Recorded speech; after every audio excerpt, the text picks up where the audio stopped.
We chake moth we koi be dai ni video ana jan ding chiang ko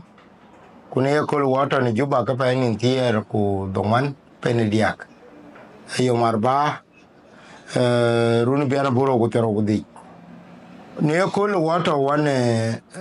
ran tuk tina we ko ti ke ran tung do ne du pi kon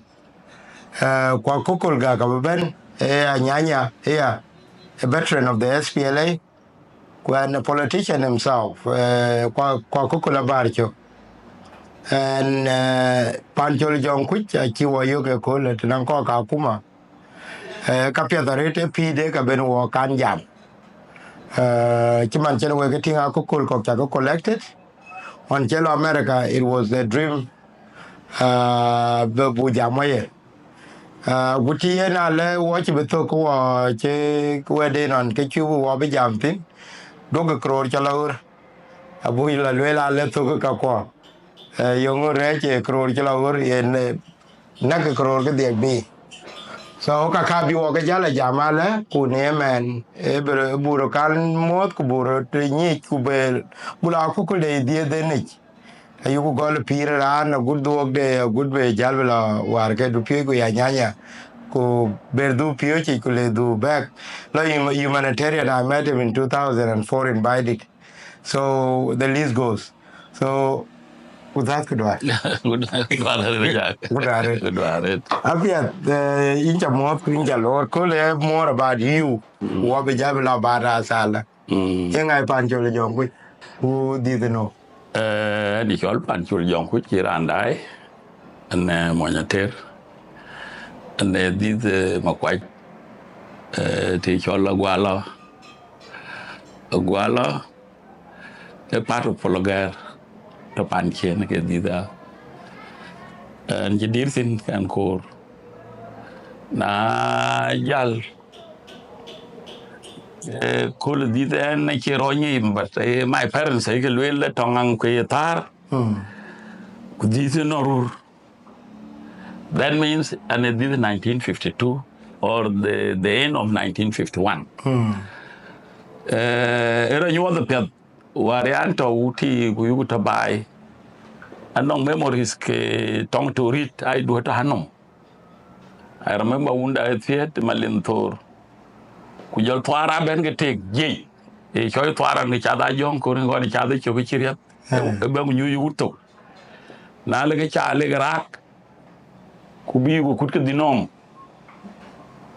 My father ben wuro man la ben ku chepke ku jol yenum chai na le cha bi ku le tin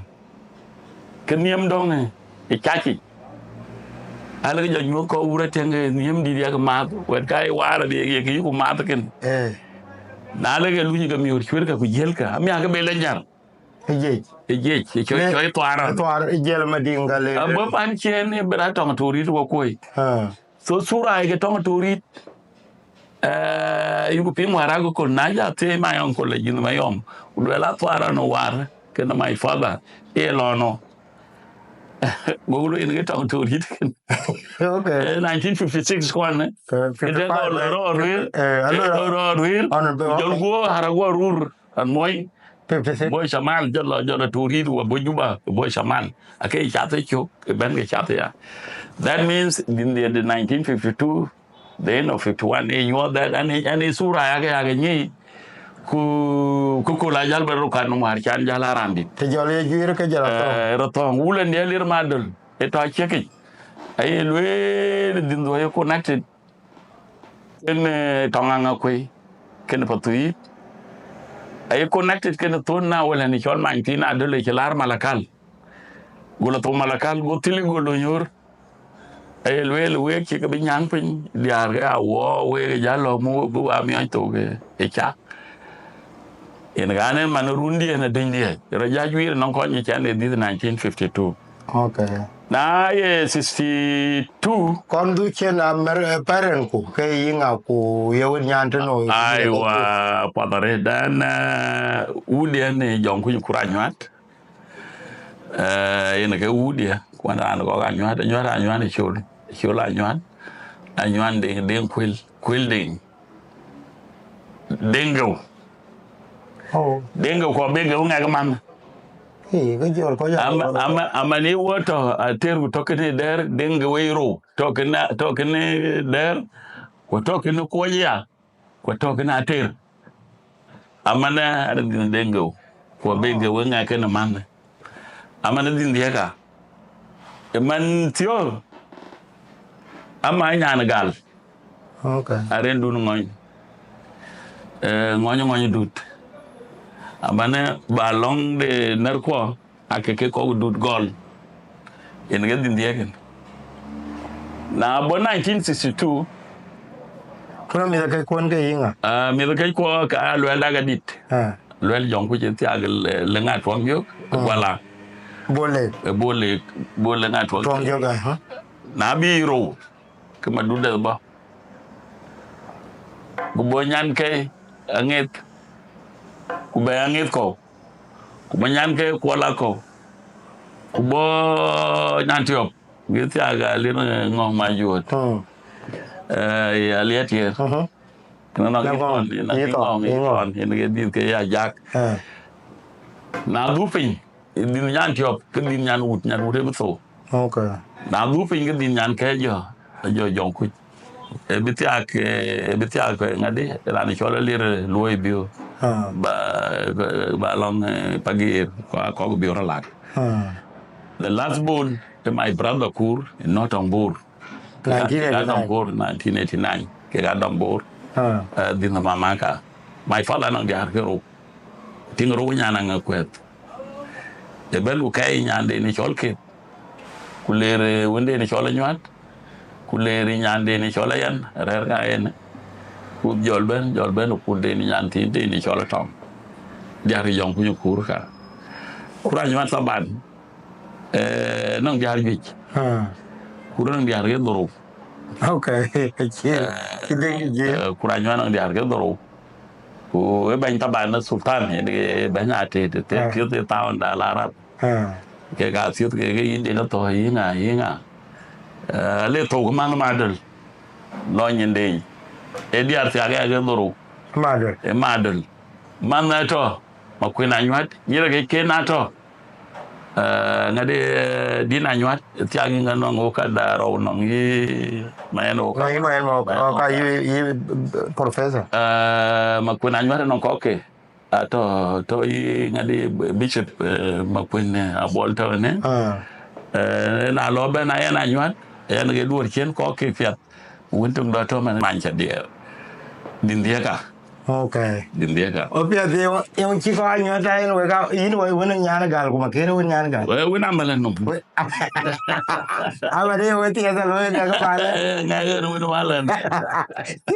Okay. We na malen no. Now da jalo jogulo da jal lawur ka ko lo sukule. An chere bai ko ne tawti ke man ne chana yuir.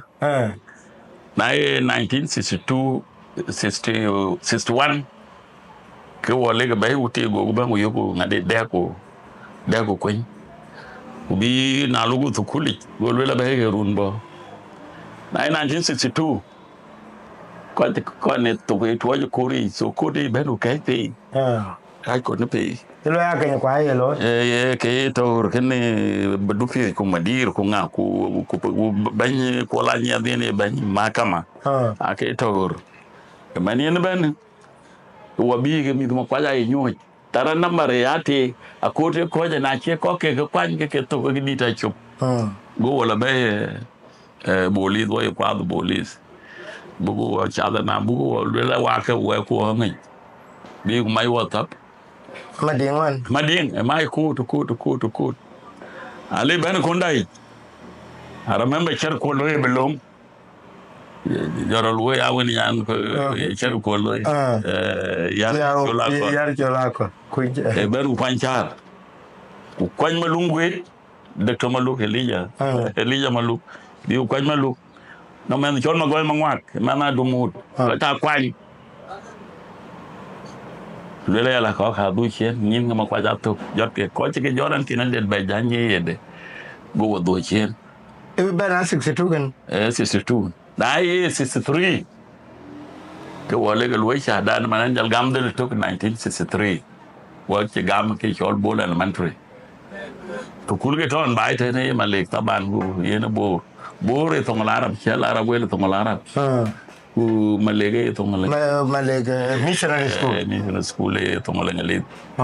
wa yalbu ko del tok 63 64 to walatin de ro na 65 when you pay tung you ko lu del dia kin to kul na to tie la no ya ajal ya pa man 64 wo you wo lo del dia na yo la gol ko tai ja lu pay tuk pay thio gru pay tuk ja bedu ja lo bai wo jim ti ana da chu lo ya na rezo sa ke cha wo yo ti ko ja ke gorin mi wo kwa jo ai cha ke chok ja ku mi go ke cha no mi ka toy ku tui ku nyarong ku nga ake jo riet so yin la gat na ron pe nya na college ke abura peche mo ci malwala gurbar dunga ma sultan so ben paria ken ka abura pe sultan abura pe chen karpeta yu ngene chen karpeta ko chen kot jolle gere dunum pande cirki no ngamar ci ne banchol dil and I'm sure dil la be ke yo ga nan gen nan nyanya bo junu bo du ya bra pe ke le ko moy ken swagi choy kamis ke choy mo chani mala ke bur ten nake ya rab ka nyanya ya jala nya ke jal tul ke junu man okay e choy junu bo ne ke ken bo nyanya hal ben ten na jolle ko bo ke jo ta mushre wala ben wakati to kuli bu ke bengen. That was my first time na ranji to range angine nyula na to tinene in ko ne gel ni ya ben do gudai ta mushrai tin kita oi choru jo gudai jo yan na le ben me ko lo ti bon ko ke tik to kul ke jala lema jala lema bai kan man ci bai ya pa I remember ko kwa jal kiti alo ko nyo dan pe nya mai lo nga bor ko ci jaar ko lo nga to je along pya go ton my father ton bai du ber ben bai wo ji jal wo ji lo ngani wo ji lo to u de to juit ko nyo garu ne mi ga to wo garu ne mi ga to anan ji bilo wo jar ke komor na bi ga jogyo ko ci siang go nyu joga ti anche rote kin tiu go riat jal du ten jo yo pe ni di don je blo wan mi to patu to ko to kuli jira ni cholo ni kwai da ni cholo wan ran je blo balong den na cha wan na wan ma gona nyu mo go ke ga mo wo ko to kuli wo e to del to lo ko del ro wo ja ni lo del dia jal wo lo nya chan bu jalo du bu lo del dia ba jal go ya ba blo lo wura ba jalo lo ko nyok 65 in Rune 65 was 66 was 67 Rune ke jara la no nyanya e jalu ben e chol junub chol junub nyanya jal pai be jal ba tole tuluruno e lele junub e ben mani ke toria aya jalu ping nong ba ko na lela on ne ko la chol ko ne abura pele no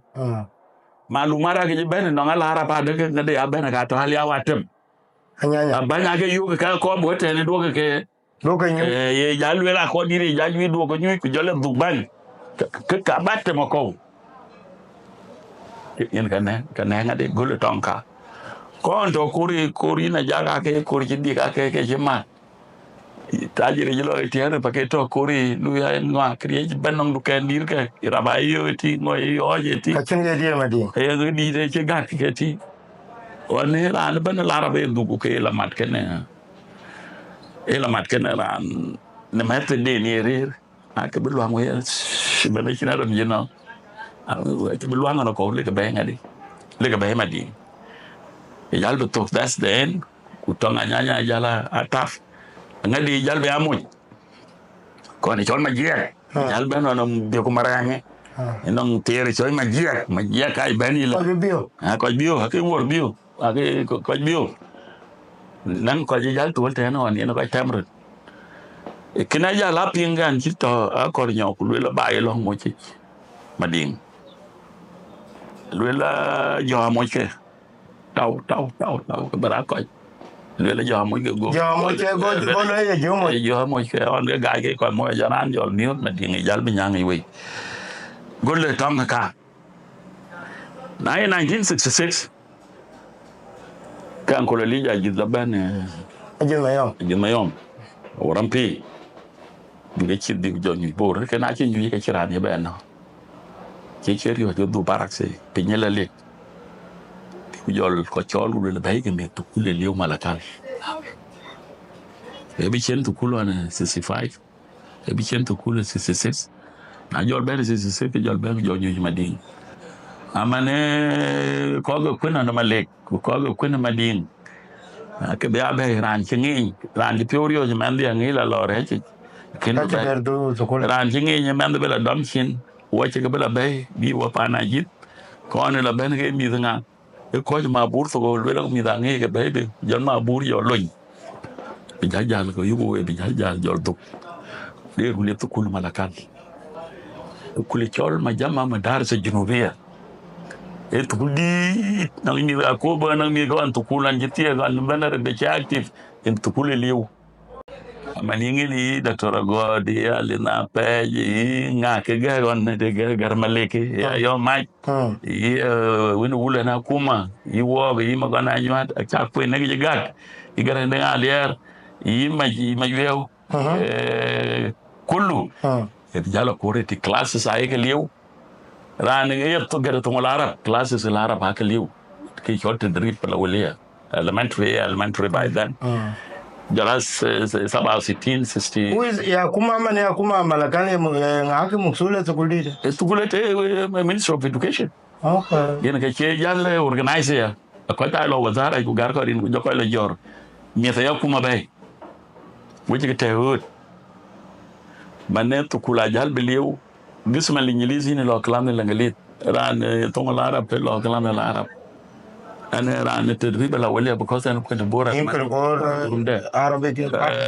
wukiri man lo nya ka on gane shula ga gon gar e dala malaka man education de generation de non ne ci bi tok ke coping up kan education ak ma jama madarasa jinubiya tukula tiya de man wala to wan ne ma den ware to kurta bare man wani wa generation on ne ban de ko to ko bo iran to no gumi bor age to no akala bay to kuldi de lo ngay jalbe anyu kulde ba jaldu na marat I remember ki chol education system e bawar rani chol Mahidin Sabr the minister of education on the 4444 1979 to kurbu jalle nyuke bu jalle nyuke rundu bene here to kawar system le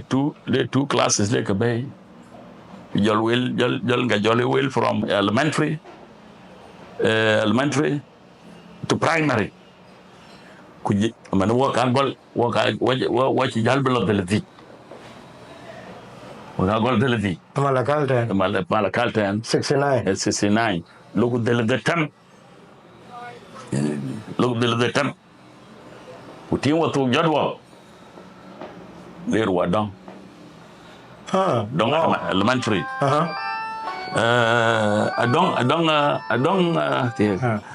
adong elementary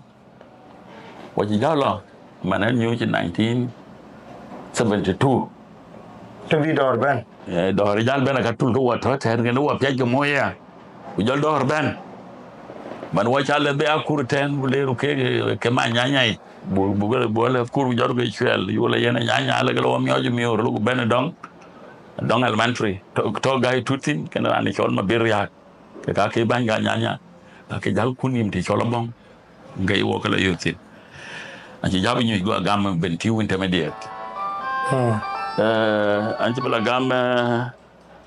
gam ben tiu intermediate man wo ko non mi ji nar ben tiu junior secondary school ito ne okay na bu du chena erun ku malakan jato ngchulu taro pina kan pio to mon area to pio mat kunanga tang kunangok changok la ni chi la ngok nyere wo ke chawo ni ngok bulo hele So I quite okay theater or something ko like ya na that. go ke no go do taban na te ya eda wa ke tum cha da wan yi individual kon ma ke no ga ke cha Yeah, jala you work you de on chila dong ye ko ba yi ping mo. chin ping chin ping So you mama ping ko baba. as no indum gara ini jal ping ni lo nya jal ini jal de on dur ba ke jal be Yeah, you nga wo kan pe you bi na jaza. akuma Ah. cha mai en ticket wi ni woni chan wi ni ticket do ku chan How so wo ticket ay ko mo ke. ticket ya mu yani That was. ai Kwa kuma re kwa ni ki tor ko. kuma lara bare tu kula ke lew ke lew ko yen ticket ko yen cham ma buri I remember wo ke yen gri ke doro Ah. ku ko intermediate ko usa ke yen 12 ono wala madaran bi ku wazara ye torgo ajer Ah. pai jam yo ngene wo yen gri ke doro ayanin ke diak ngene wo yen gri ke doro wono ngi bo yen gri ter ko ko intermediate ke jalu la ko ka di we ke lu ku ko ka thongen wo bilwelo okay kidwana be study wajibi yen tie Ai dong ala ni wo ai chin ke na. ali wa ye cham alle da jala hoy ko kon ku jaben ne un jor do ay jaro ele ku jor mu ya ku gin ge jala ho ku dun On kilo bentio chala na ru ne. an ti bila na run ge dia ku jal ni run ko ke in run lo ku jal ni run ni la ni ke ida lo Inja nyuwa ni ye 12. 75 75. 75 wa ke to ne ita ban de ga classmate Okay. way classmate no rani chol karure ja pinga to ni mu ga dam polisi na rani chol Muhammad Khamis ja pinga lo to bentiu wage to wani ya wen chola wen Okay. wage to wani malu ma nyaw to ne jorol malu ka to ne le ci do nang mi chla yin ke ko ba pin rom so chula li ti to wage ber ko mi bor ke kilo to kuli cheti so waji bu ko bentiu I remember jak ba e pantok on le wo go rani chol ba ko mun twil kun bor lusta awon ke lo ko le business tajir dictator ji kwat man sultan we ran wu ni mo twil gabna mo twil. now on gamo ke ti go le la mi bora ben ko ti gamo bar for the first time when mi bor benti wal junior secondary school go le korga bu ko loko joro mot ku jo jamen ane kun pandun ti chewe ben e pandun do le bu ba lo party yo mior yo baby ku jo chol jol ba jol chol e chol nga mo twil ne chol ba kun ko ba ko okay ba kun man twil ba kun man twil chu lo party di red ben miao ben ko di miao le miao ku miao yo chambu kwat ku jo le lep ke ga ba pele leo to nan do di bentiu bu yi ti ara ji bentiu ku jo gur jor jo ku ji loy wa ber ke ka der ke pay ke mi bor we ga pal medani jo gur di real ta de pompingen ne ka ke tar gurul ku ben ku wanya ji style ga lo ka mi bo juba ngor ko koreti jo ku pompongur apinga wo chin bu jo nyu wa che go mare ko chi manui didn't falla de ke pan pe to wati wa ya run padaret wa lo bula bai bona na wan ke wet ke amana li habi yo no mli have liu fer yo ra chawar okay bai to bai okay wa jala bene ka ke ya la pet on jinjal tu be 75 kablo no on down to 75 and jalu ban bor and then it's full of malakal secondary school ku talk 78 okay okay ken junior secondary school ken ya bentio jogo ñu jël gam malakal secondary school okay dala wu jantu malakal secondary school dala joyin teaching profession okay manan golwoy pay into pay di 1978 kan you do future okay chalo ani teachers training wala jabanda in service training okay work about at a time yel du future ka arab kamal nyeke so kudalo chel ko di kwa jama warka mi ta to kula donki so way ga chu chola mar yuka amanan ji bi wo ji bulo makwaj to kula makwaj ji do deserted Sukulan gol ke 73 or Walu indul tawala la loko wani Muhammad Sadiq kujola koko ga colleagues. Bijalo ja pio 1978. Kerin bai ko Muhammad Sadiq chol ngarin ke. Aya wo le len kurjol. Wo len kurjol. Kerin ke. Karin da deke. Ke ga Utanda. ai watch bilo indul wani yen. Doglo indul wana wo to grunto. Doglo jogo pio kapat prime kama ikiwa ma primary school to kapat. Man one generation chu pio chu go pio rune general ngade ka tawul be jongule malona ler ngade akwe le tawul be ngade jongule ban le tawul be wo pio je bi chol ku pio na PhD kan ngene yes kala ku jel ku na ye rune wo an where by it lo be ru pio by it in 1979 walo gol bu fiyu ya la ya jang de bi ari wati shol gaay ke madir to kul shol gaay ke madir to kul ya jang de bi ara chagla yo ke pej ba di ay garang a jang da garang ko ma ñok ko garang de garang la ma ñok a chagla yo ko yu ku na kolo yinga chagla yo alo bu fiyu ku acin ge lo ko ti man education wara lo ko re ta dara kumida ba pio ya pio ya ta chin time de no control. I remember why pio to be chol na le te ko ten ra tina lo pio tin ko na ne ke no an mi wai to wana ka doctor kwa ga ta will be dom yongule kwa de to ten yi ma buta ge to ma buna ro la ai shuga pio ke nyu to kwa ja will be dom. Okay. Mane nyinde kan ne nyi man weather very intelligent gene kwa na jolo yul kala nani shoti junior secondary school educate ke languages go wabi jor from primary nan kon nan certificate go wabi jor where an intermediate manan jibu war from primary section to junior secondary school section bi ngade bi a Kongor intermediate bor 1980 in bor and ban bor ka bor ke liu bor idal pio you can give us a small background Kongor intermediate Kongor junior secondary school le bruno bobe ke kan dor ta batte bobe on chen to kul bor intermediate chen ko da go Kongor go ba be liep kulepe lekin to lo ila hotel ban ke ban to primary man ke primary man ke bo bana kem to ko ko ro ke ke ma secondary school yen ke intermediate ter okay ka ko ni ma ke ko tini arong to ni ko gai ma ke tion ni to bana kem to yen ke intermediate ko elementary what tini nge to primary okay na le jej ben gu nyu ngadi malek on to jetin go primary fush nyai jol to kulilo ne intermediate yene to kule ngadi yene jablo ne intermediate ku jol na on ngadi ke na on to kul ko ta da go Kongor jala liu to primary beating ko primary beat olympic manake tiagi ya so kwa mi Kongor area from do aliwe jel depend on arin ba na ga ta okay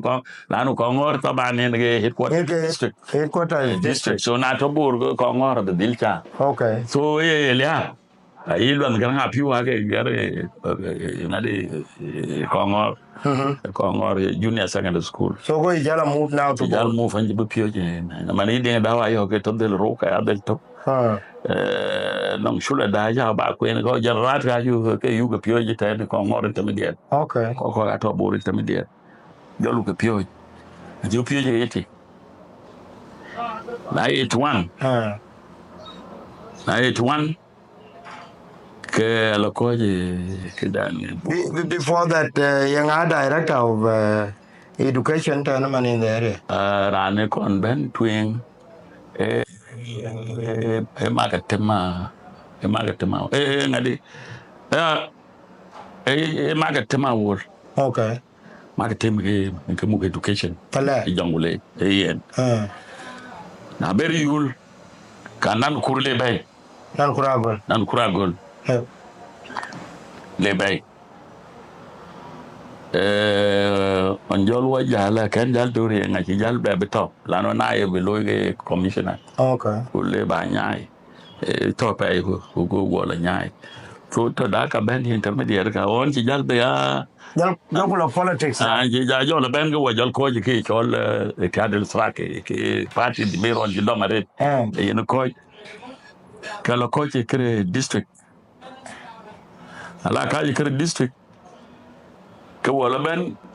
wala maktab alwela rani chol makr chol lo kwan go ta area Greta Bur. Okay. In the area. Which law now into the union? Aye. Makere ke yo ke kwani rune.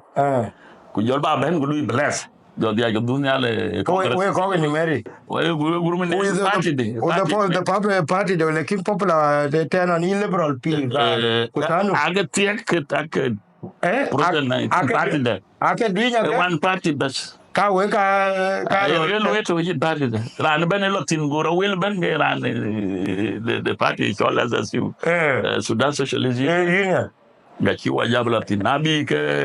kabel manyon la utew. Kabel manyon. Utew ke division secretary. Makar kulu elo parliament. As MP. Garage regional parliament. Jilo national. Khartoum? Khartoum. Rani chola garage. Elo parliament. Yen ga makelo nyende. Kujel makero kulu go bel manyon go taw. Go taw ne deputy da. Dabel manyon. Siasi ni ka cha down. Ko dirwar ci ni. Akor ga dir ngadi province level, provincial level. Okay. Kene yeg palwa wa okay. So na jalu ko ya. Kali ni mere ya ke kok tong ya ke nyar tong den wo ke gwala re tong arab wo speeches gam tong arab wo ga tong arab so na lu ben utel ko ko so na mayo kabel manyon la gam scholarship a lot of college la jama Khartoum la leno wo dunga ne yake chairman ke ga nu la na ci pa the tam kran ci jal ko da lo intikabat bo ben loko intakabati garan koy ra di chon ma wun nga man wala ko ndia ko ci kere secretariat go ka yir dal ben ne full secretary of the SSU Board district okay ko bo town de baby ku ina ra ni chola le rabit. Okay. Yeah. But what then? Okay, assembly in Kemaklamda. So what of it then? Now look at province, provincial level. Ke ngadi tew. Ke bul de ngwe glo ko bi nyal. Okay.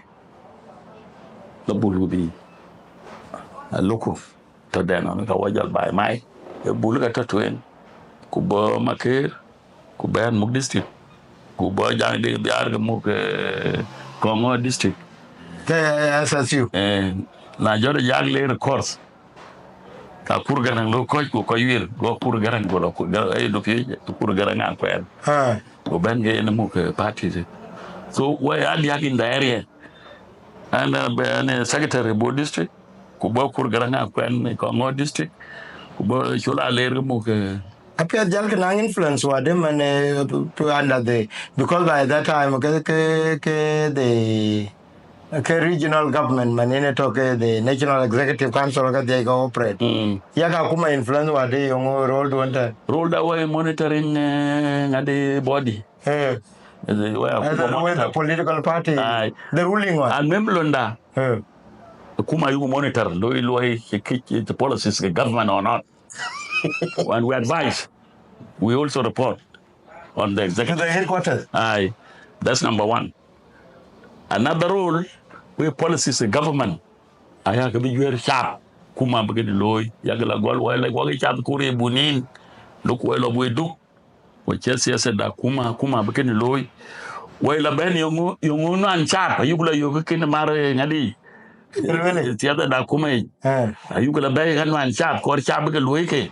ayugla bay akake ke tuoj kula ede samare loy kulu wala kulu province e toy kaya kuma galo juir ka kuberge la mare ngadi. So role that was limited to monitoring kubu policies ke government buka chalabi man woge na do loy tan to pay wa chol bay buka piat ga kuma buke la we nang mo kalpon ko yene ka yibi chal seda da kuma abia aja dike je kudan bende bore on ni mere je ben ga bi ten go we active wala before and ke master of ceremony bende one kien Ben Chende. How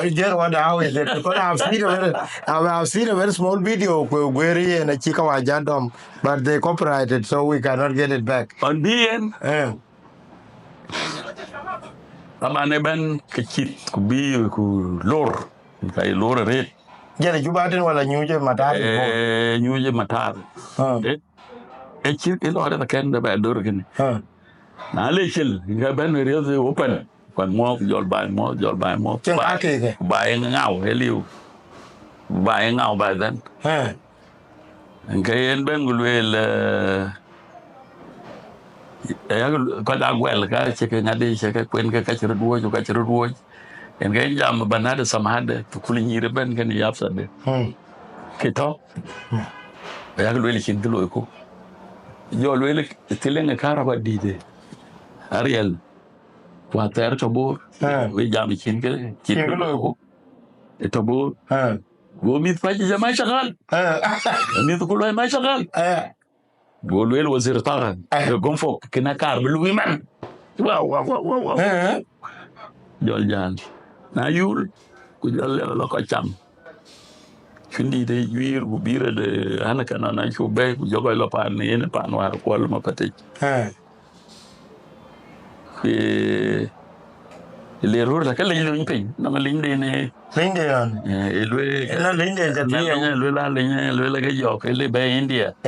go lính pin go quanh nào nó có yếu có biết là chậm cái pian của l'errore của bao uzra cái chậm cái quan trọng wazir uzra cái giỏ cái ministers của Iran sẽ cứ đến chỗ Tara warga nyanya ke kurbi pele. Warga nyali. Kurbi. Tum du kala kur. Ham gan ko dubi. Kutir ke yor ke mana ju cham game men. Ru cham game. Do jar ro. E jar ya dong ti ke le ke ko wet ro ki war nyali ke. War nam pet bi ja. Ke li ga in so non insecurity. Ga chen bi ja. Ko ga ju ja bi chaman te. Eto ke so ben de cheno ne ane to ngai le rumbe ke jolle upi ngadi yini ju ye lam Sudan jo ju ke ti jo lang mang ke zaman ngai rumbe ya la tiempo con jo so agara ji ko wi jo ke yene la so ju ka awo brajalo ke jo la ju mar mi tuban tubla ya kumna wa ko kumra ne tungle an tuba sanwa e kwen malaga an tuba sagara school ti jan tuma ya kumna kumra ne ti be usi ko pi jo ke dai yen ga inja lo anu le rutiru meto galigen an chendo ana hawa gati ke lo so bende non bien e bogu ke dunang insecurity yugo jalo pinga yango e benjal ke jolwe la ko ran woni to bitawe yijila nang jile ke di la ran security ben in America the last bande wo ga ke lore tabana men yin jal on jolle na ben ya waji jal programme yugo jalo man bule speaker bagam bul den chwe speech ba gama red ay الويل ليس لاغو من عاش الاحراج ولا بغال في الظروف المعوضه في الظروف المرض ينقلب في ناحيه المطاف وينادي بالتفتيت الجنوب لاغو وهرنين ديري كوني يشوكي kuni ne kan karwa ku be jam dia yen chu ba ben bulwele bi junu bi werping in kon ko during the division ne jam bi junu bi werping yen ga lo jole maluma ya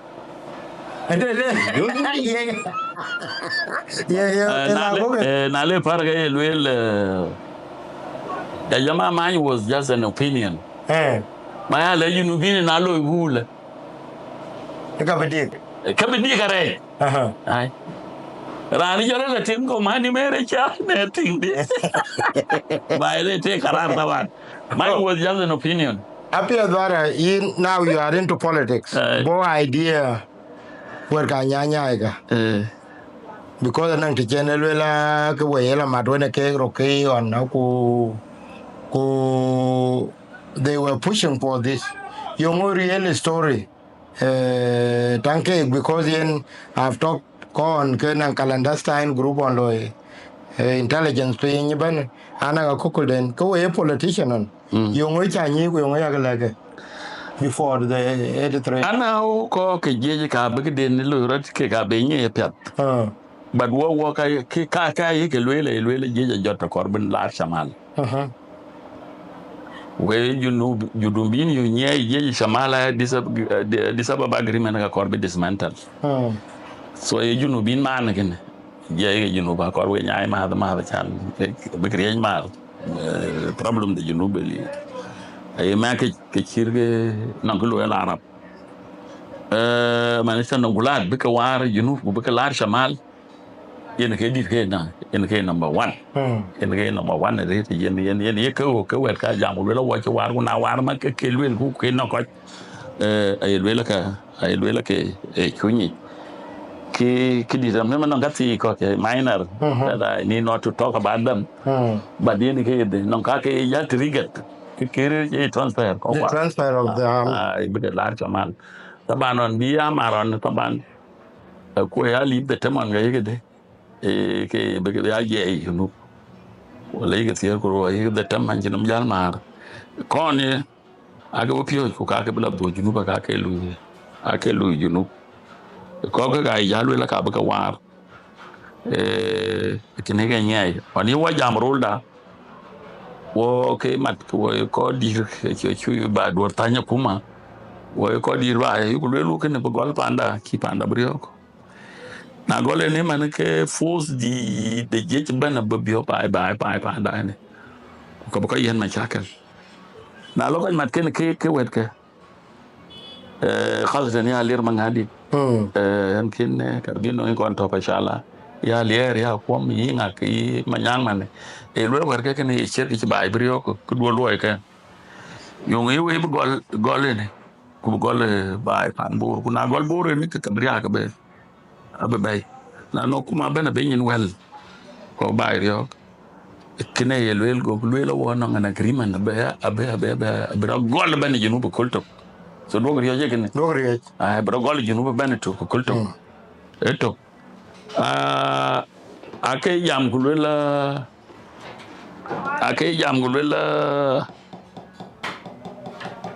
kidita ba yut kare yin won tan yim koror nyanya tuba ke gulwela nyanya tuba ku kidita bo bi borne a bitol man a bitol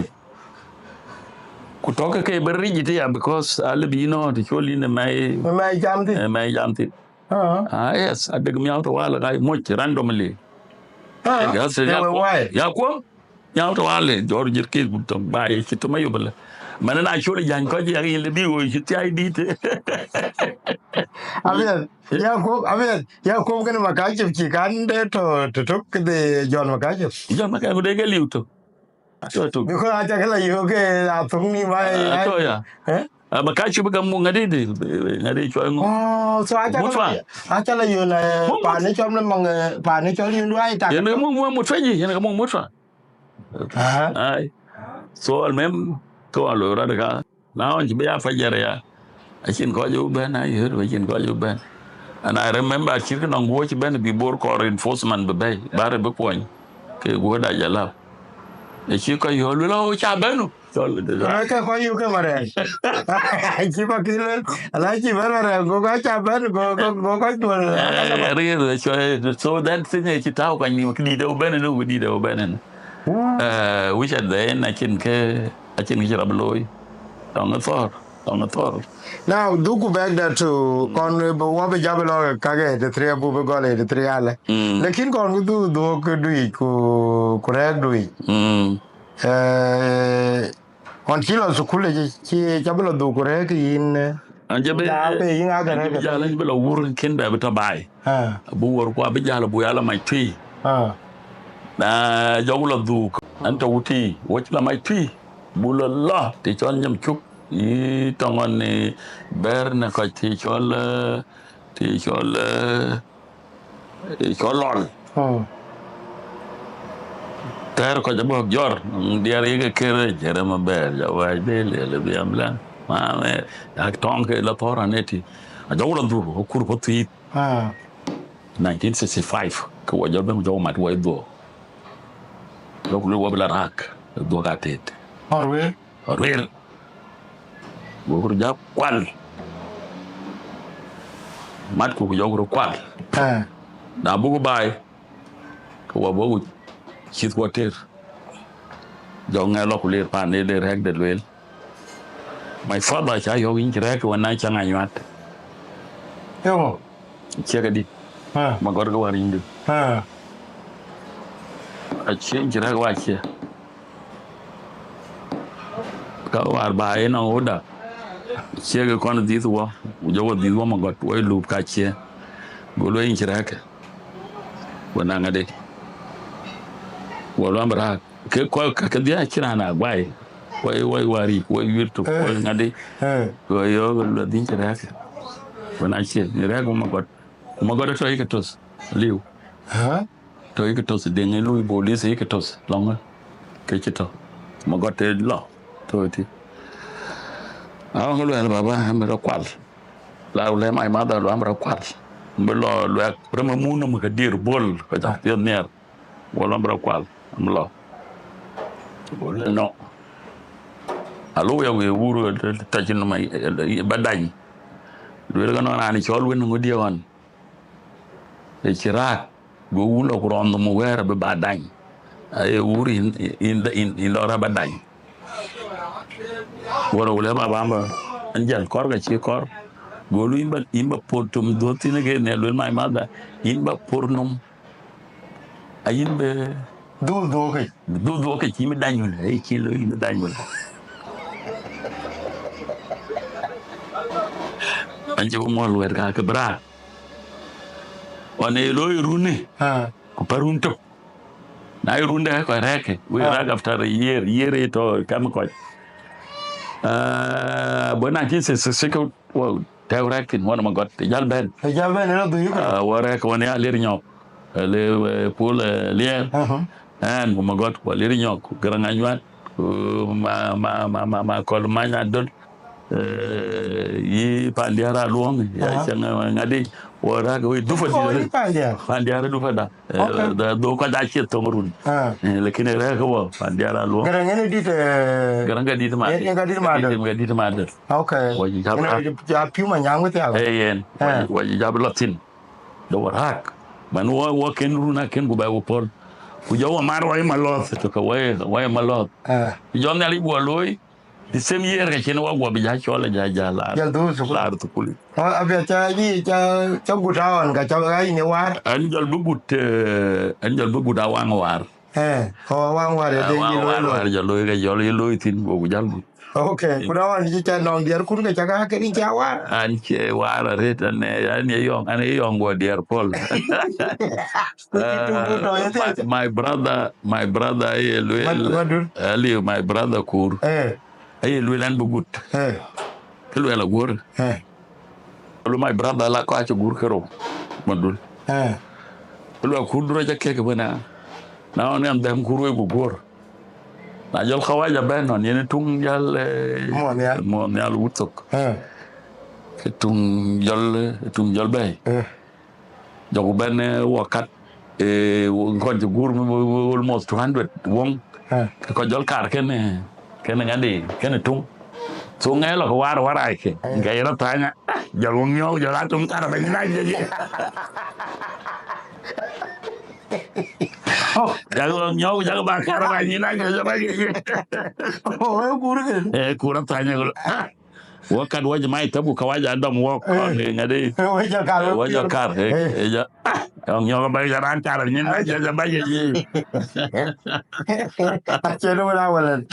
áo quăng nó cũng đằng chơi đâu đâu là vô cái anh trung đeo một cái card cái bên mai chơi cô hai giờ lên lo Maria cái câu lấy ba gì nãy chơi chơi cũng đi chơi là cái chơi qua bên này thêm cái mấy đi là cái chuyện chơi cô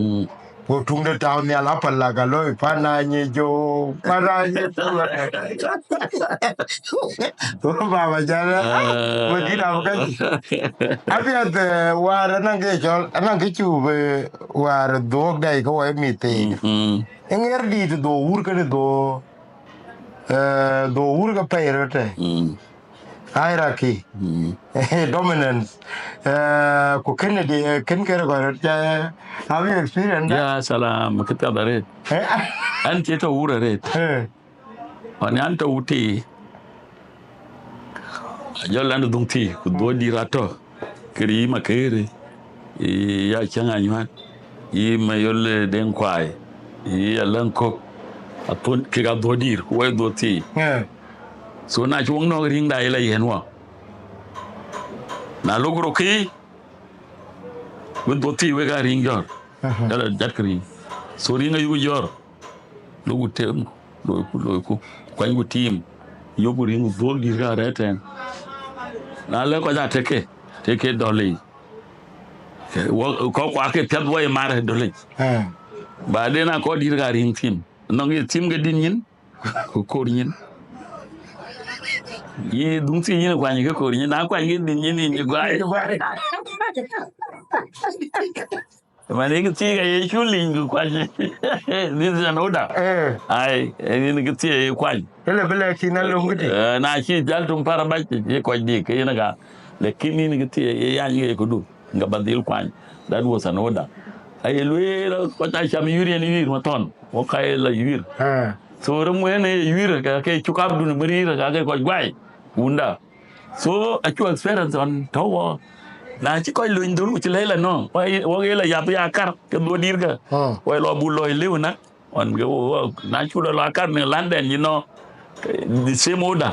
các bạn quay chơi làm việc cái gai là nó the same order thì đôi bù lên nhục khí cũng bị duy na chỉ coi là này the same order. Now, Makirwari seem to have known you go each other Pidori together. If Makira doing in the door. How was he? Was he not? You see, a key to Kudaj Major. The law to Kudia now 59, 58, or 59.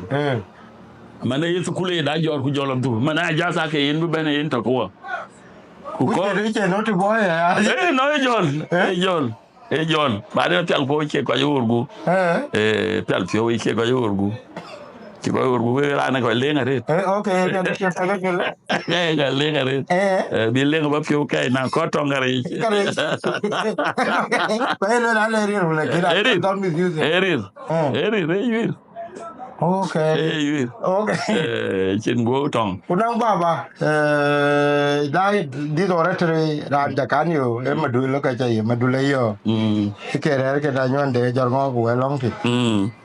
This oratory is a way of speaking. Ye kilom cái trăng bà cả cái yo cái nó cái nghe cái đây là phía. And now my father tough. Jam. Kwa hiyo na unia kukura nywal was a sheep bendi da way benate. So chira ne pio cái jam luôn. Kure ben. Mana ko ga elwe la ke lom nge non kur bi non ur kon ai ke le ya ai le kur was tough jam now that unique because now on core work 93 94 ku chong dul jam no kan nang that unique voice will pick up ma dul ke jam ke cha ke yo ke na nyon de ga nyon lo ka to ro pe ni ma dul yor mi alta wa my father taban ran pet panda ware taban yer ge ban wurater wara man ka jui ke yer loy war ge loy woti e koti en ge juir yal biti gru no ko yin ti wude antik 1978 en ge chan ben go jor nyande no nyane palle nyane kwalkur kur na atire pen ku gajol to palle ko dengdit ay ko dengdit en ga chan bet hikerun okay ko ting den ro ta ban jala ba mi tuen jal u gal so mi tuen ya maje ka mai ke kai bo woni chola yuen so maje be ran 79 ran 79 ku bo woni chola yuen ne bu ran ti ni jol chol ben jol ben ne chok ja yorur man dan gardit okay ja yorur man ja dong ya kero ke muke anjibli 85 84 85 86 87 jol wa bana amaliyar ga bibor yal bilim yo ko ba ko la yer ko cha ba ga duanyal wallo charwan ne gena tar ko gena ke war charwar ba da ce yi bibor go yen loy wa ko komando go komanda da go ben wo chit jar ya bilum jagala jor ga jala nyar jala di woni so la nyar wa jala okay nyar jala di nyar jala di ku na to ko kurdi man to Australia kane maje na ler si ke du jaldi du go warto ke jama Uganda to inke ne jam ke ne ayo e ko ben ngol du go de la ngor ka ci du jamon wan mo ba ben tier na ler jo to ke nyan ke na urbo yo la kol la to ne ai kol to managar Kampala to del ro ku tengaro boko ja tengaro kai jonku kai jonku e nyande no nyana jo juriti non juri chola diang kule kai wende ne ka nyande na wur goto okay kule wende jonku to USIU Kenya beto karun nyande ne chola raw gam Germany war lo course de to Germany to basaman okay wa jahla wala Germany jala wenden ku to ka en to second school man kun bor okay ni ke dia okay now joku do back to 1983 on chene tong jarom ba Helium jal mo yindo attracted by jale jabe jaluda you see kilo rot ne chola changa nyon non ding they are not play a very great role woka non ga wa tane da na ngade e ba mu nyuti ko yena ko ji be de chai e kras le e yir ala ma yer ga wara ga gor ko le cha ko bo no ma ni ti ke ci weltin alweli cha ko bo ko dang bilom manifesto kwel ke baiti kwel we ko madinta go nda chin ga ina photocopy lo an go ya ni ke dia not get copy di get copy di kena chu to juba ni to get ko chen ayu gar ga chen from the text ko go gar ga chen ta to era go you do not de lo chu ti lo chu god ku tek lo ga bay juba ni juba ban gar ma jare che ken fo tin de ne photocopy jal ngade technology ngor ko town jol wer pin kay quality bitek go when all the intellectuals ko ci pay I think about attracted yangi ko kan ni ran man to cool but to cool chu si ta ga chin mat ke tin yo le am tin te ne e le to cool ato ka lew ka lew to ko ga ba ka la yo ber lo la bang ke ga ga bala kwan bar yo du mu dindu yo lo ta ti ga ga jur ya le am te ne ga ja le ar ke ba ja ni ron jo lo dul jo lo bunga la de bai ka jalo woni nga angel jal ba okay in kana jol party rani chol lwal tiom tang nyana mo yom khamisa man yom hel party di tafle di jalo pande to ko nyu chonte go ko mar jala nyoy ni bor ka dia jol wela loymo When I hear. wani makarsion yi sholga yinga wa yi go jal wela wo wer ka ko ta ci yorur ka bay lo riak ko dire figures wonye kuma ka ci yorur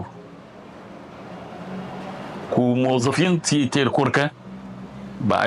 ci de beren diktin ko ta jel ko ga bur jalo yal me ken ga yi ma kwendeng jal do yi ko la ja mu sujun kwendeng en bolit yi gonda juk aketo ten yi bulding yi nga ko dirka Ka dong. Don't be by the chair, you can move in the chili. Tula ka mi ka ja. In the Gana Joe Ben, go away, Joe Mat away with that. Don't little wages. Joe Copper, a roy coron, which a coat. I did Jirkin on the dumb collar. Or in the chequam. In the koi coco. Quajo, Hiraco. Jokumat. Wajala nang dani wala riran jago logo riran ti wala ramwani makir tiom jo chul jo le makir le wajal alamia jo lo warga ai nyanga no o chalto jo be jo le capacity de yan bi wachap bu walar gut ko ngor ko jokula jaar jo le li liwrin warga yi ba yi la rabe ci godi je makhraj interest ay geej na lor bi la bi di patioda wala bi di patioda waragan jaloy se jal blo dal go lo yin ka ko be man ci ma kiri jal fa bana ga blo lo on blo ko wana kur garan go area lockdown ma yin ma kiri jore la malakal wari jaddo ngana min mantaga junubia to ci waraga jalo jal god wannan motomarata chitia political rally de Kongor the following Panchul Jonghui Churgai Kritiong Charkoloi Kuranyuat Koche wan gar kerin Lar Vijar Woti Yen Commissioner Tang the Land and Coast Security Yen Coast Security Kala ye lar yen take copies to on miawo bo yo ru yandai man woga tom chujal matar sen rai bo chori hada kai taban go ngade ga moraga ku baybe yen ko batala den min mantaga junubia ben you will go mind a call me ni ko ben man wo yo won chol ga yima kirti om jogu jal lugu Kongor Maler wa Kongor wa jila ni kur garan la kar nyon to bay bi services ko la uchem ku ci to wa yuka ga tianur ga ten ko ndo en ke ben ga ko bi kwat ku yer jo ga ten ba yer jo ke be bai man yer jo chu bi nyang wi wa ci bi jal the first bay wan yi cha ga ga wala chil tukul de Kongor ne ku mozo finto Kongor ne to ku la rur ben jala yo da rur jogu ben ko tay rir ko yom ri ay chu chadu da baba pay di hakne e kar chiri da la ga tin kanal yen dablo weri ta tiokru ko era ti jangi dau ti pay yom na on ko ta tiokru logo yolu dokan chat ya wo luong ko adio ke tena adio ke jam tactic de ni beloy to to la chai a turu ka yo makarwit chu miu de gidi de ko no karora noni makala kur bi lo ko ko la yibbe chan ko la tem long ti chu miu ke mu mior ye jal go pol de yiro ka char ken wey ya lwe ga na majirimin ti ga chirte loy te na ke lwe ga che wo pe ye ga buru loy ke ala lo kwa nya yo ke ji lo yo go mi or ji kar we ga che na ye ga lo jor ko ye ko tam go kire en kana bu ko wir ko ke chin tur ke makaro go ko dum ba do doro wa kai a ngo le ba ngo do na wali ji po ka chin ko pinya burun go le lu di ko ka la lo go le go ya kaya de ver pa mi ro chen awun wa chang jam law ti li jo le jama chit ga da jal chal kene kar ga du pa yom kene kar ga la du jal kon ji jal ben jo la wari wa jabru tem jo jan ke yo da ro kene ko yo ro ka na jo ben ti chol pa nyang jo ni pa nyang nyarong nom nyarong nom jo ri pa nyang ga jo wa lom ko ja tet ko ta lui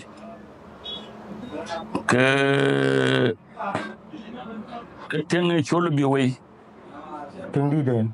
tiếng đi đến chole ja le la ta chap ke mi ku tiếng ma bil den ton nya wang chap ko wa ke cha gai bo chol wo ku le wer ke kwani ko en ko jor jaru group ram ti ben group ko jor kwani ko na le ko kwani we ko cha gai ke ko bo le la diar ko ya ba ko be we ka kente woni ba ke jor tu mulele diar ngola diero ke di la tor kalam parak product wel cha gai be ke tut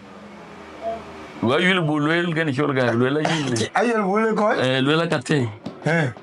a chil tu lel man ka jam le ko kurdan a ku jo objectives kon ga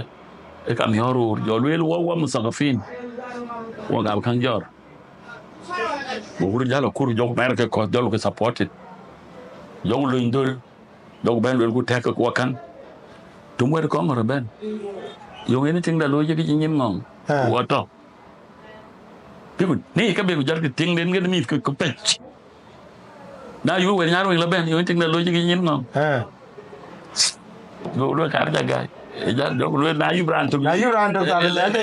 yo ro ra ga la kur da na ba bi ga ba mo e den ni ko lo ga chira lo ke jal be a chanda it was very hard in the town chen ne nyagata very active amem na le je great wajibi chat ayir bu na det wa dunang ade gor go dur wa dur korcho go wa ba jon na be bu yal jol bu se ajak ke lo kana helicopter bo ande mozafin ga be kwan be jor helicopter ta ke di di jal bil fam e jal tio ene ja chal nin ko jele ko jogal la bil fam jalo lo ko chel bil fam ngade ti aja goya ke helicopter liu ya lo go ku jal won du fa de bo jel ko ku lo gay tu da ngade mo ci wacce mais lo fi aja mo yi mariano ore ci dom bo malakal ken rani chola ganyi wek alwela ka mandi sin alwel getier a chubi nyang pe abu karaga wobla dero wajibla tokati nyang we abu karam bi wajala der lo bil fam to jal man wayo karbino bil fam a jogula kel ganyi makrision malakal makre to tar sharake malakal kenyi makir ken nyon do go ben ya yole kho chaben ya bài bên mà rồi ta bút đó mình phía giờ biết bé không mút phà miếng phà bên giờ ăn rồi xin ông giờ biết cái cho miếng đel da baba miếng đel da baba đi cho miếng đel mỗi da baba nào quên là cái cho miếng phà cái tiệt tay ra cho miếng phà ok nãy nên cái chi gọi cái quên là cái ran một chiều ra là cho ra rồi pan bu bay về nên cái mà cái chirai ba bên cái nên chú bay về xíu đâu có đo luôn cũng cái đi dấu luyện đó là rong theo cái gì anh cái thao anh bao nhiêu group una wala lir nhau cái caran de Carbino quanh na yol ben kali ala ben nyin tar mal wala yur martaba ku srir ya ke kuro ki wala quanh cái wakat Wala ko kwanye liere ko cha de pe ka da ke ka ko kwanye pancho pancho wala ja kwanye ka ko kwanye ka bile ja zere ka kwanye ben chi de ti de pe che ta ja korcho go gala gwa na ngi makrision kan chul ga ku jon ma lo han no ma run jon ma yik go ga chola bar ayo pancho lo le ki le ki lu du go le en chirai lo yo pancho le pero que chale que wa lo choli chale ro wa ro que correr no Dugo gole. Gudu ndu kwany gular ke de ke delal de ter ride dog la ju kena chale le chala gwel pan jul no ko ku wala ben Ano dia ni lebih ko ge di fasile ko ge di large le yor gana gen ni ma ci ga lare tang gen aka ge le ga be nyen tar malwal a jabal le so waje jabal re tang man to wo tang wo ci bla kwany wo tier wo translation wo ko war to na ning team de UN ben wo ko war to jolo ke ranong lenglinde inde wala ranong tung dinde ku gurana bu ping ka mai ai wo ga e ti no le ti ke yero bu ka yuir saban weche ko oriented ba wa oriented ku jolo ke yuir so na le ci ben ku ning team bo wo ka ben wo ka tan so ile to gol ko ni na to mi tin jam ko waja ke to nye ci le ko to ka so wo ko war to na le wo ye na charabir nengen team den ji ben ben ziga gara amanu wo ci bi jak wo ci bi ambany ala wo ta chule yena charade ku yena charade ku an wana charade an ku chulu make ku wo to wo manu wo cin druban ge tang hakele wo ayu ko kurdi mu chogo to ba den wo jalan la mai non bi ge ber facility alla mai wo ga yo do ko ko ba jal ala wo ka go le ndol man jala training jo ali wo to tang wo masajidi wo masajidi na on wo jal chol jol da bunga ka jaw on kin jal ben ci patio no ko jiro be akwal saban ke lo du boro ko ka be ro ka no de le so wo yo ga janyi ko so wo rally chol te bu ko yo wo do ko sa chana pa ke de mani tang before then we la training wo lo pa di ka ler wo ko tul pa diak wo bo pa diak wo bo pa diak so wo china to ma wo non ko ji chen non ko yo ko ke ji chen yo lo ka no na pa di ga yo lo medani yo lo bi lo ndol yo lo medani mani wo lo medani ji wo ji jabala lo medani ji na yula ne hinyi wana ko ga istikhbarat okay man wo ya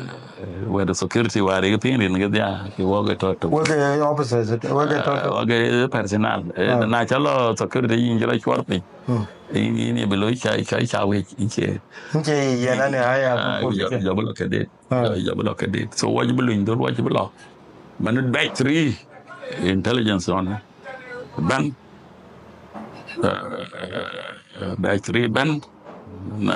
ko ju mo ka men ko ju ya ke ko ko wo jibelo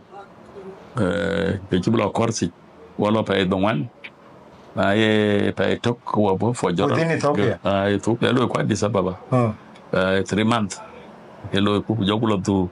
ba mu jalo te manan jibete nan le wadu lo graduation an jibete bil fan jaro headquarters manan bo kit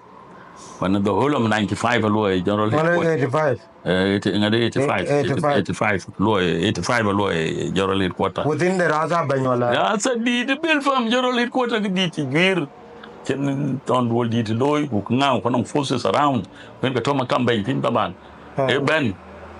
do ben Louis ten do so on bijal to bill farm general headquarters for the whole of 85 na 86 ko wala ka date for officers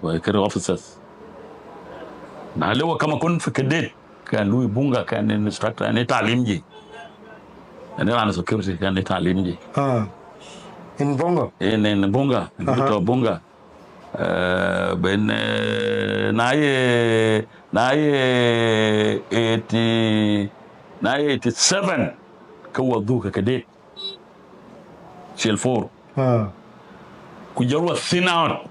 amaliyat ke bibor when you been here bankir yin banya to tiken wagan yinga do ko ben amaliyat ke bibor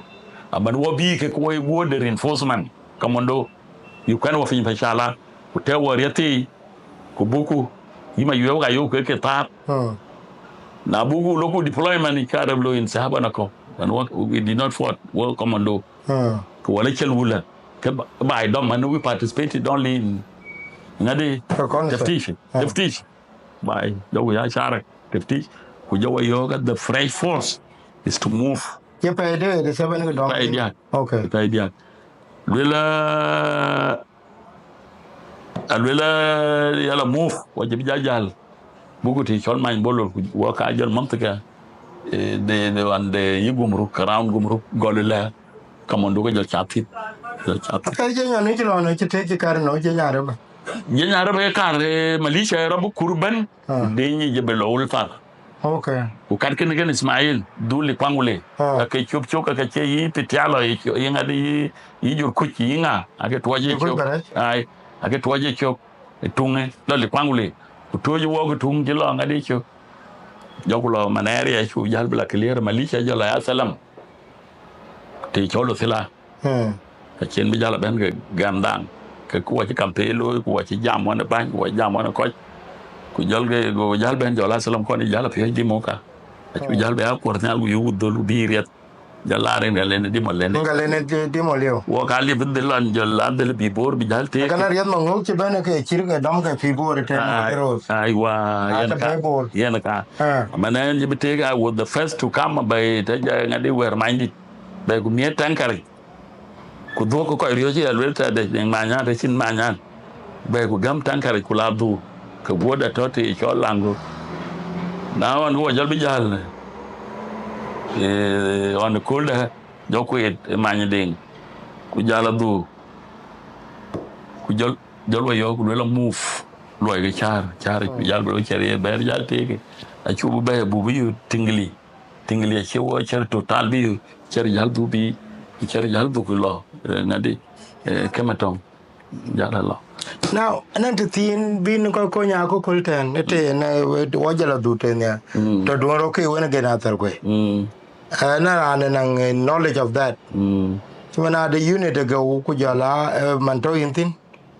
we to ro te ben na on go ban lo ben che ben wo bi ko we to te na bo abla yap play live it na we is that true yo ka kala jira le ro te lo we chuma okay abla wo kan de urur ke ben ku yin wa equipments ke tar ku bi map ben bi ku tipin ku lu lecture na wo to chwe chok te chon man bolol ku jolwe le map 1952 ani na mangala in province chere teken jolwe chere ba kwan ye dile yor alwe na yo ke chi we rar yo ke wono mission den lo ku ye ka che dururi bi ngade ke naka ya ka la yil ku lak duwe lak du tin yo lecture o ngi chola pan chul bar ba nyen ai le lo shideng ria ko badil kapapet an ga babin istokbarat no wa jalom man yene lecture e biro swor ge jam ya cher lo no kne go biuli jile ci kor ku du no ngade yo lecture yo lawna e chwa map wa map lom ku jo lwe rian do ne tankar ge jabe piu ken ge mod won ge wod won ajo jam gu le ge chiran jag muatin ila muatin ku jon ku ga gras ha garangan ku na jaran muatin ko wa janan jam cin ker muatin jak jol jam kene gew ku jol kan jo ku do le mission ni jo ku char ya lo ya man chuo to mission da mai tong ti yen we ko man ga ge to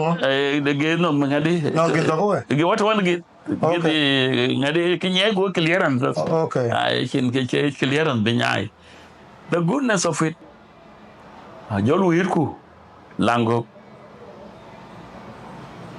ko yo wa kaka yo lwe ba intercepted juba or malakal wel bo mo ka yin ku tirale be wenga de pe ale be moy so achilwel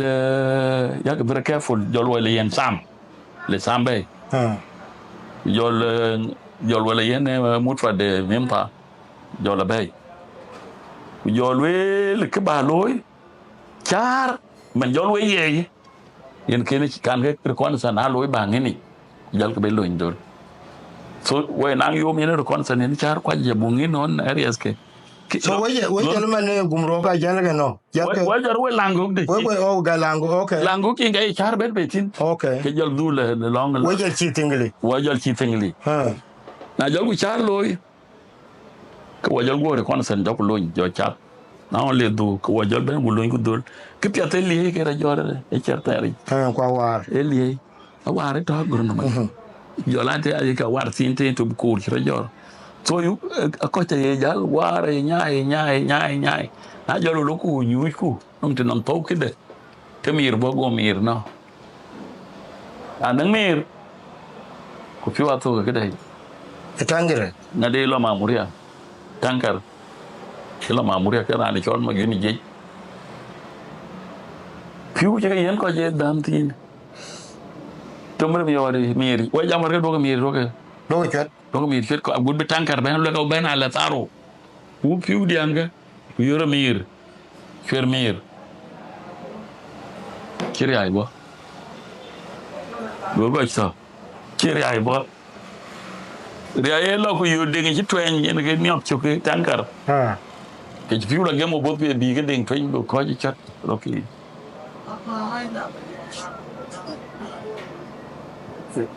mai lo ben ran ci nya ku ke lo ke ber to ben la ku en ga yen e na lo ku ge ku lo ku te ku ngadi wala angol gidi la ku le chwaratu era be bi yo be lo ro be non ko ke gito ga no ma ogin ke dang ela no ngene na la ga chu ma yo ro deu yo ga adit so what you do ko esre to wala e katiba de ga de task force de gena tor ko de ke chu jab loy chu lo teke ma ki duplong ki bu jal chu mi chu jal le wala jal mai la ga yung jal e kwen ga chen jal katiba ban be kon ji nyawa bita be e wajib to oral der ga bi bo le ga yana ke marar a be lo ya e nyu to ko na yengi pure jal ban the next day a jal ban on ko yo ka de na beru yen ko ke piu be lo ko tankar be la ko e kila yende tankar ken ban bo ba nan 2 days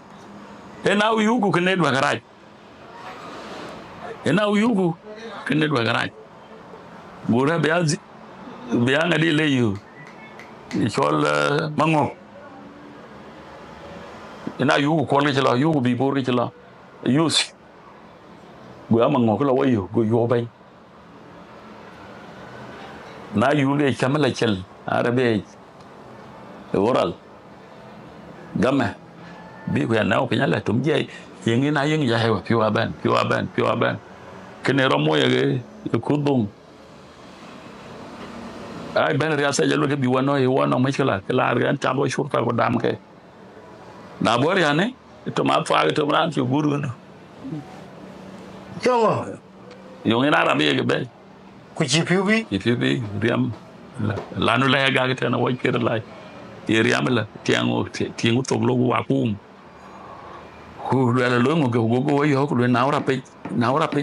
ku jalin ban chole rai tigi mi to le ni cheke la be piu yo ora le dal bena na kan yuker total aru kwani na to le cheke ke yo dong ke ya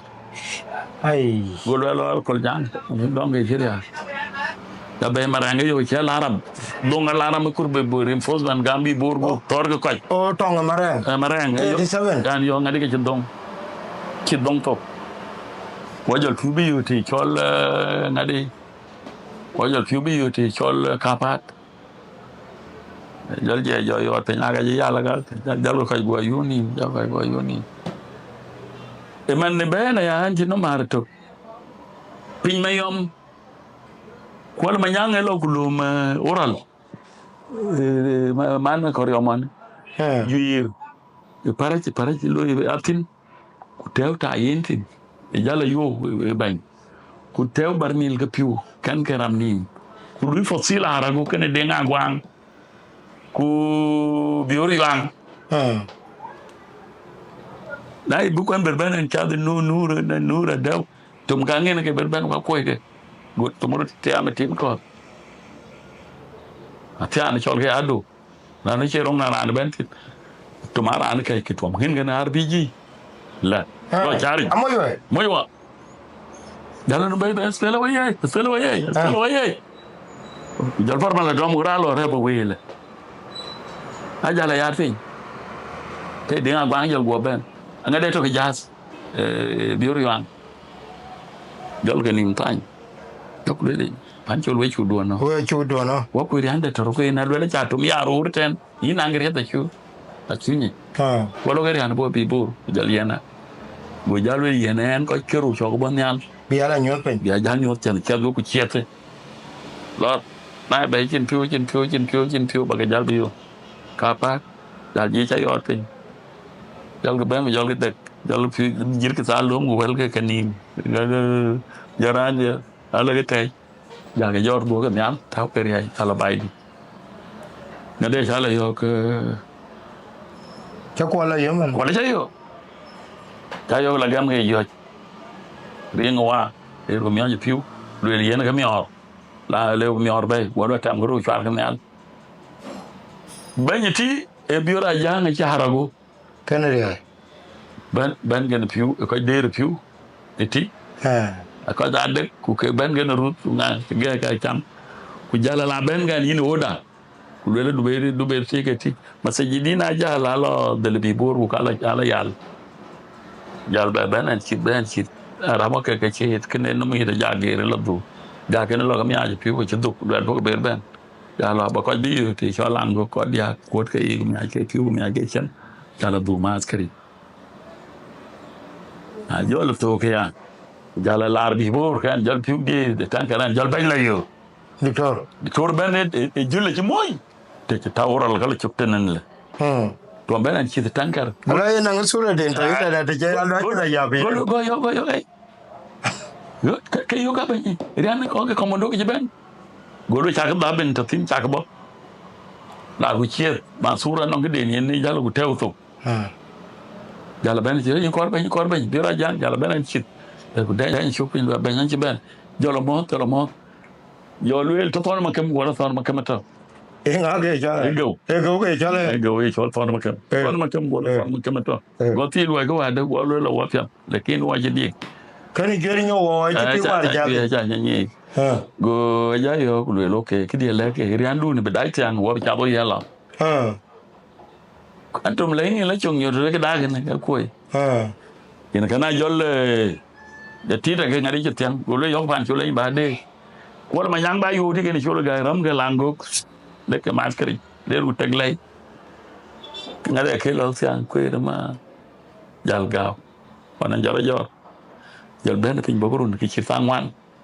jalan maskar la yo jalo ku lar bi ta ko la gorun rama ru chede lan bi dictor ku ka jura ju tin tu ngi ci lo ke ko ke kang na e bo pin garur do no pare ke yen go yen dun no moral go lo ga juel ku ara ya lo ga ke duro mo ke juel ku ga ke jago aga juel ku ara ke jol do amane jo ko ni lai le jal bi chwer jo yo we ke do be la twen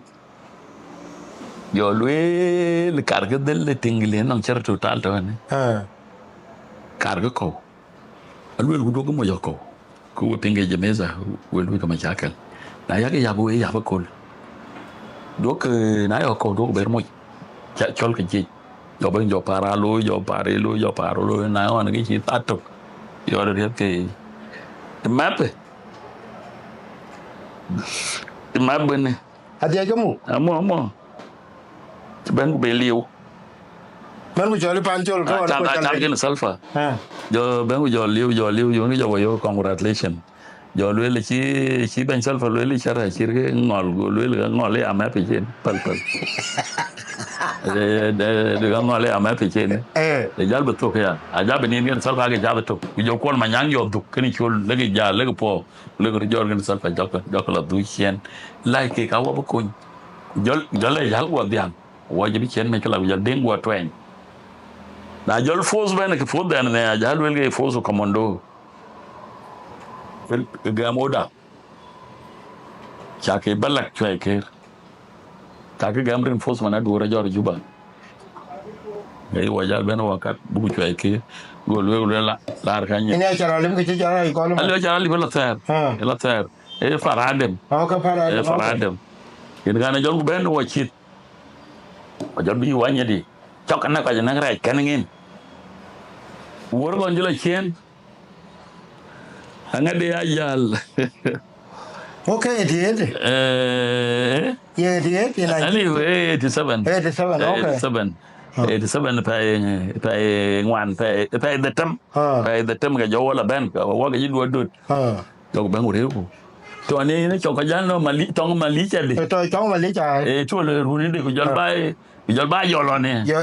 cho cái gì cô bên bó luôn như rồi nè ai qua luôn giờ nó lo cái liu là giờ nó luôn cái đôi lúc quá nhiều đi vậy là page gọi là page cha đấy là page u ti u này đi rồi giờ bên giờ rồi họ cũng là cái vật đó phản ứng rồi giờ lúc phản ứng phải bär giờ lúc tụi mình này cherry các bạn bài những cái chả có gấu mà là chế gấu đông gấu giờ đông hết quá trời buko okay đông buko giờ luôn guo giờ của bên của biết thi thằng ngay đi tụi mình vậy bar we deserting when work majority of them bor cái có jor cha có juba có juja có ga goti ye ka ta commando de okay commando 3 kan ngenu ko cái jal tim ka jal gane jer có ta là chú đã mua chít qua là bây giờ chăm rap chín niên đấy có chín món thì dây phiêu par jol jan Syria de cobra takwa ku Syria da kwila jola commando e fresh force po dong 104 including officers ko ga panai just under the who's command now yo mo rani chol jeme lili intento jeme lili ka takwa yo lili cha pinga commissioner somewhere mayomen na jogu ben ku jol ku ngadi jol ku char go ko chara yu ko jeje jal go don ko jene ke man go yo ka balag pan wil now jogu saraya ga yi ko bra nyang te ngena pila jogu am moving tulu pan wil go ben wil la gar ke go mi chulu ko mi ngo ko mi nga ko ka la nil yen ga dipacha mi go bor ga ta ke ka tai pe ku mi ga la nil yen ga dipacha o cha ga bo bai di ta be blo bi yen dipacha o da ku ba ba kin da bin jel te wa ka ta pe yan ti ta pila o ne ga katiba equal ti ta pila ko to ma kwa okay jal wa ne ya wo na pili ba wo len ku jor ku ani chol par gai ran ben tiu wa ji jal la logo lo kwila move logo bu to manya buko lo ko bu to manya amaliyat ke farada mare we yetim no man jan baben buko tan we timpan wil ka tam we to pan wil buko ta gor ko be okay wala le to ko bang aliu ta gor ko lang buko taw ma no ni masker di den okay to game long ten da okay ka ke chol buko community buko to bang aliu buko ti no buko taw ga ci jal be ben da ten amaliyat ga fara to bogu tek wala yeno da be am moving can forces alo Eastern Equatoria ku jol way yeno da bu do engage then ben bu engage na jol ben pan wil ko jal to ran wo ga kanda ga ke chulo ki wo ga tem ko bla long ti le cher luel wanak bi ke cha do tar ko ben je me na ngana wa wana ga pakir chu ta pakir waru pakir ne wa ga pakir du wer yaw den ko je meza go yo ga move bag buko ruku cha buko on ya ga je meza lui si bi goro lo ji ci jall du ju ba ku le rawi la yen ko an do lo ba ka be la tek lo nga jalo han kwani na shop ko lo tar ko ga na wa de wa dal tor ko ba ko la de ma di e jal ben fara de ma ga jal ben bi jala ma di ben ye je lahmar ko ji jalo do ko jalo yen o da bu ben ko nyang abe ko nyang ka chara la chen la da pa nyindu ki jal ben chara ele la panchul balag paidit kuno rian ta yilo dumiat kan pe ko nyang ko lo men balu baidi abore ay ke la wara ga ka chara ya tin alo yo ima jer den kur i makar den mai nang wilde ke yinga wo jol chal dal jo wo chol tolo yen wara ga ke ben wara ga ngabay anang yo be kor ben du fi ke tieri ne bare zone manene mi lo jar ler ga panyindu wato tip to manyang wo kin be to la mere mai lo ya jor ga wato wo ku kilo rabai ke be gu yo I remember you and Louis Walk assignment. One of the following officers, formerly teachers in old Sudan, are officially released and seconded to the new Sudan Youth Center for upbringing of the children. John Mobile. Mo ga jamar gilo. Mo kana copy there. They are. Makirde mai tara bera ngadi loy ke loy ban ke balance ko ke tier ko zone la mi de ci makirde mai kwani ko nyang ko makir fi ngani ni ko lo go makir fi kwa je ke makir ci yeni zina ke to itan kin ba yo ga miske bi ko kwanya na makwat ay ana ne ci cancel ke ci ndel go go wel ca lo ay wel ke da bit fenni da bani so ba ba dali ke ko du fi ci fi ci wala gay lo ran logistique ko to itan ela ko du fi ke ci du fi go la ca lo ma kwaj ko la UN ko ko lo sala baydi ma yer den cour jale Sabin William yi margen ajo jang de biar gen cholo biar dal awulian maluma nyok lit wil de ke du tier ku jolo yan oda wela wejal wela nyal wela nyal kan an chol all the prisoners of war yen ga da ben istikbarat be kan kwat be lar bil fam yina ni special ardi ku ta ku jola bare ngade yen tan ngadi de piu nang tankar sini ki da wadia ku bo na oral kero aka bay ko ne ka bay prisoners of war ki to tinyi nan ge lere ko to ma de ben ki dom tong lat gawur jor ke ajang de biar alo kan buci lo kan kwal bi bori Isabel William ko yengada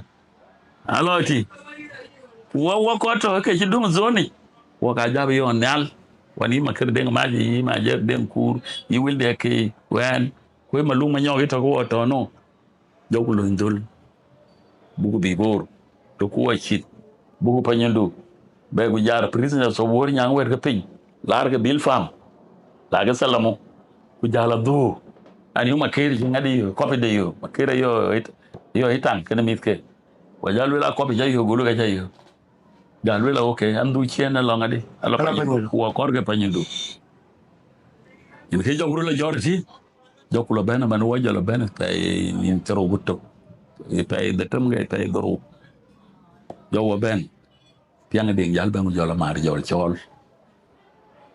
jo lwe la ko ke yu ke mu program ke we war te ben era ni chol lulu kor yang ada me lulu kor war ma ge ke chiran go lulu kor taw ke madir yang ada me makir go makir taw ke debati yang ada go lwe la ke rani chol jolu ben ke number 3 yang ada Sabid William Sabid ke taw jol ko mai ya bula ben wa junior wa chenge duburto an manan ti bla yen zone 5 and ke inspector of zone 5 to kun number 9 number 10 and ke inspector of zone 5 to kun karo ayuka mo nang hin master teo yin ge ni coordinator inspector ke jalo bi jalte yima en ngore le yen ngadi ya terwor wa jalo mai en yugo ken le tuoj zone inde ke tuoj age tuje ke dia ke jalo mai joku system joku set na yulga lulu kor chol le lara nasir ke ki riek bela temro bela rai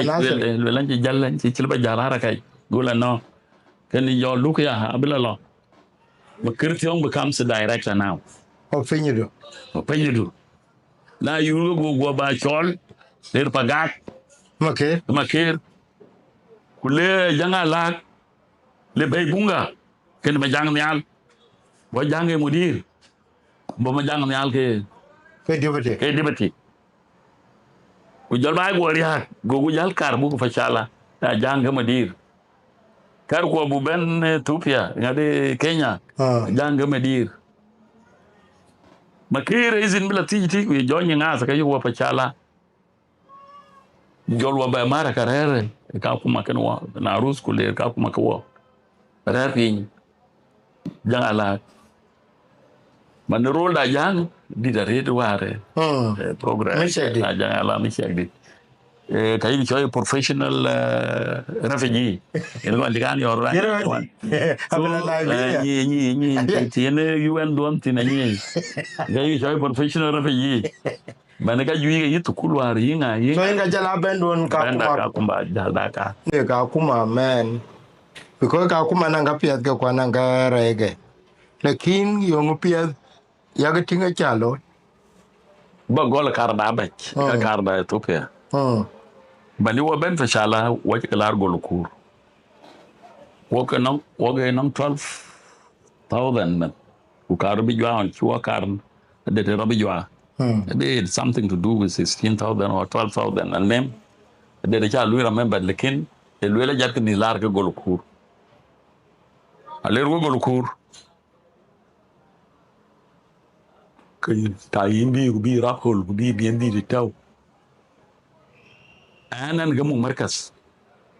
senior classes aka bu bay beyon ki won gol del di dunyale belwele yen ke rani intermediate teacher ko lar markat so ne masul markas je ku markas minus kon chen kin bela dimo yang ngadi ci bela ma ranga pi ake kwan ka ke dia no ne kon jote kulu kama kon en ci bela je jamar ma jagote jote no ngente alo ri yoru karku ma ci ko kwa de rubra ci bu ben bi ci ko no ci chol pachala na yulge ki chol Gambela People's Liberation Front GLPF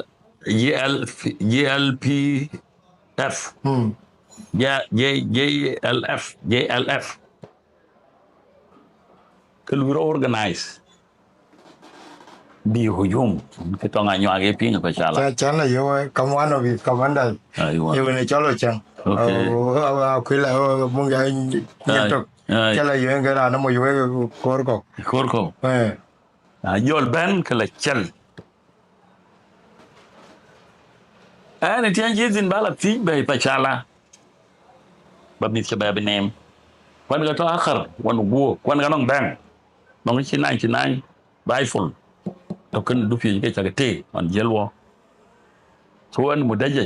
and with other groups because an jala ne bet kain markas kan to mala po be pandi ja cholo ko jal on te wa ko ta ni na e gi ta to weri ke babe na bashila chel dala in kor pan ban riasa Pan Malay. pan ban lo e chi pan man pan chairman malo non pan de pan garanga to non chwe Okay. nga chin gwertin Inga matar tar. ai Inga checha ngano bilo kengwa. ai wa yen kana luku tin kan to mran chi nyu pinyala ana ko la ku danya chopin ko la jabana go tai wanyu pin wanyu rer pin Chama ne ben.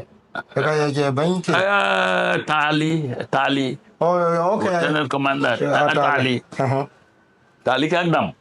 kuma da nyakau ku ya janga la kan yi jur ku nga senior officers dalwe la nang hujum ko GLF abo GLF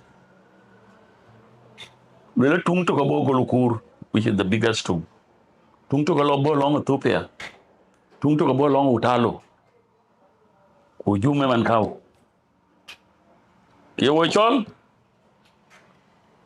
pancho la zit fok ora jor tai tara kala lor do goy ta jor ko do no hujum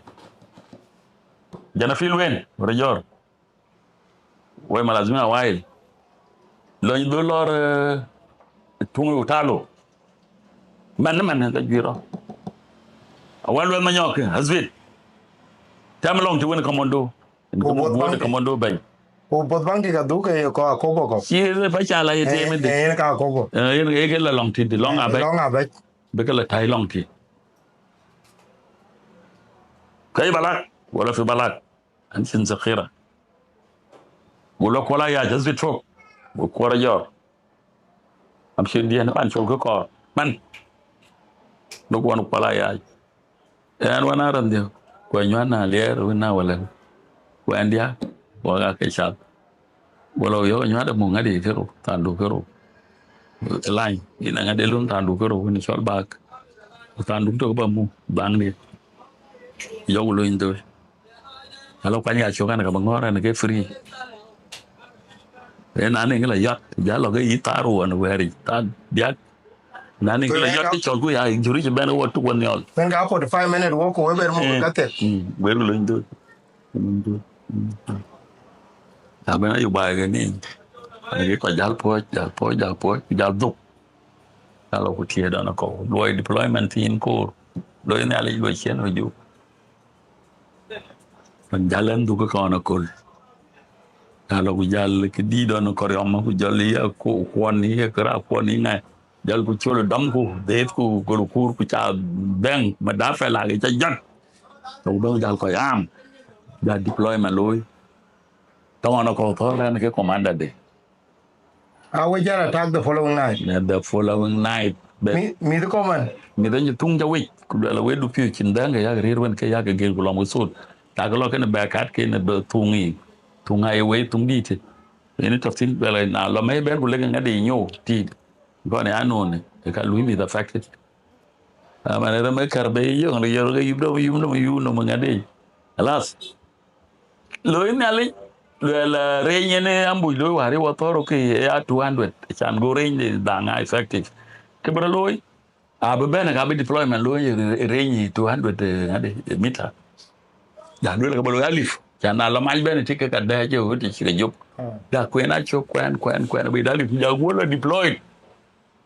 bila na e taro ke to machel cha kur bi jal bene bi thio kan ngadi mer ga ambo je to man thora na ko ga o mani jal thora na manan ga tar ne commander de go ken baga chuan me chogro yen ga ene lwela ke jala bene ke dik na le ben ke ko dom ke ko ta ku dom ko ke boka ni jahaz a ke grai golo hujuma bo inga yo jakar amane ndaje yen na wo yiga minga to yo ya jama wo ke lo ro min ke nyaay ke ay target na ko ma de jala pa da on ke juir go janga la jo le na rus le future wi ku le ben ya le wo jakar ka wo ga pat 3 badges an ga kwat dai 3 be tu terwor be wane ma yana ngo dal teke ko ka chat ku chul ko kul bunan e gap ami awa berben ke be nga ke be mo ko gono man ngade magos mo go ake be ke moche e luele re ta ben ku ka ben ko kon ngap chi chat lu a bu wan tin au kan fin wa chat wa chok ta ban ko ra grab hmm teo ko ne aler ke ku jol ga alar ke fos be ke jal mo be du ki be ke protected ko e la mo e ka okay ku me ki je ja me di de ne se ya me lo ga chat chu ko ja be no ga wan ne ma mure de non ben ko ke wan atu ku ran to mo chem nyang ko jolo kar chien che mo bo to le che chem bo okay ada di ko je to an ku jola ma ugi na jol to ten na ben gon ke de wo jol jan ja ja jol jan ku ra ga bo chu hmm ku wo lur ke ya de do jol wa lur ya wa chala na jol der ku ka ngor ke lechel ku jol ka ta ti ni chira ga to to ke ga je ko na jol ka de magos de ko magos ku ler ku jol ba ko jam ko ke ko mo ku ko peche jol se da ba lo ku te ke ta yenat ku jol wa de jol wa kan ba ka poeta ku jol wa ba de ka poeta logo na rus to know what going to be a problem logo na rus en na logo na rus ke ka poeta go go no dam e ko la ga dwara ga children children relocate children to the border to Kenyan border for safety ke jobe ba se to ya relocate them to the border for safety children ana ga border ka gwa yo men pa wanyai to war ge la ri ngeen gwa cha man ke ne to ko ge ke mani wen la so yoron ko nyai a chen dit ke wa pe a chen dit ke chan dit ka mi ken bi jot wan ka tong ko le ke so ko ya na ka gun ke ne lo ya do ba ger ger ngai to amare ya ke ne war gan di ne koren ke 10,000 ke 1,000 ko enji no mar no me ke dai chen fi kulu zone ka ken ba a ken ben ko ga ba responding ne ke ri wa cha ke ri ma char ko wet ke dia ai ke ka ni tu toy ko wet mi ke ga bi jor fa chala du ga bai yin ga ma ra ni chol ma kur ka chol du ga bai man mi ke na chi mi bi sa ken be lo ke ne ken walk so kir garang e je gar zone sa ken ga elo ke elo ya a gudu man yen lo relocate to the border ma ke ka kor ga na chi ben ware chi ta bosa ke chi ga no ga e ke na ba yin den kor ga ja chi le bi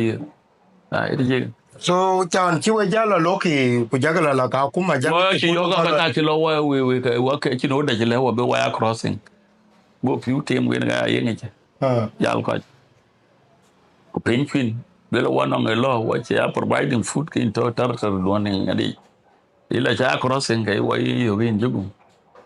wa yo ne sha me de show ti gen pia ko di ang ya lo comply le de ga pila cham le ja chai me de ne me o ko o we ka la yi lo ki bang wa la wa to dunda de kibes wari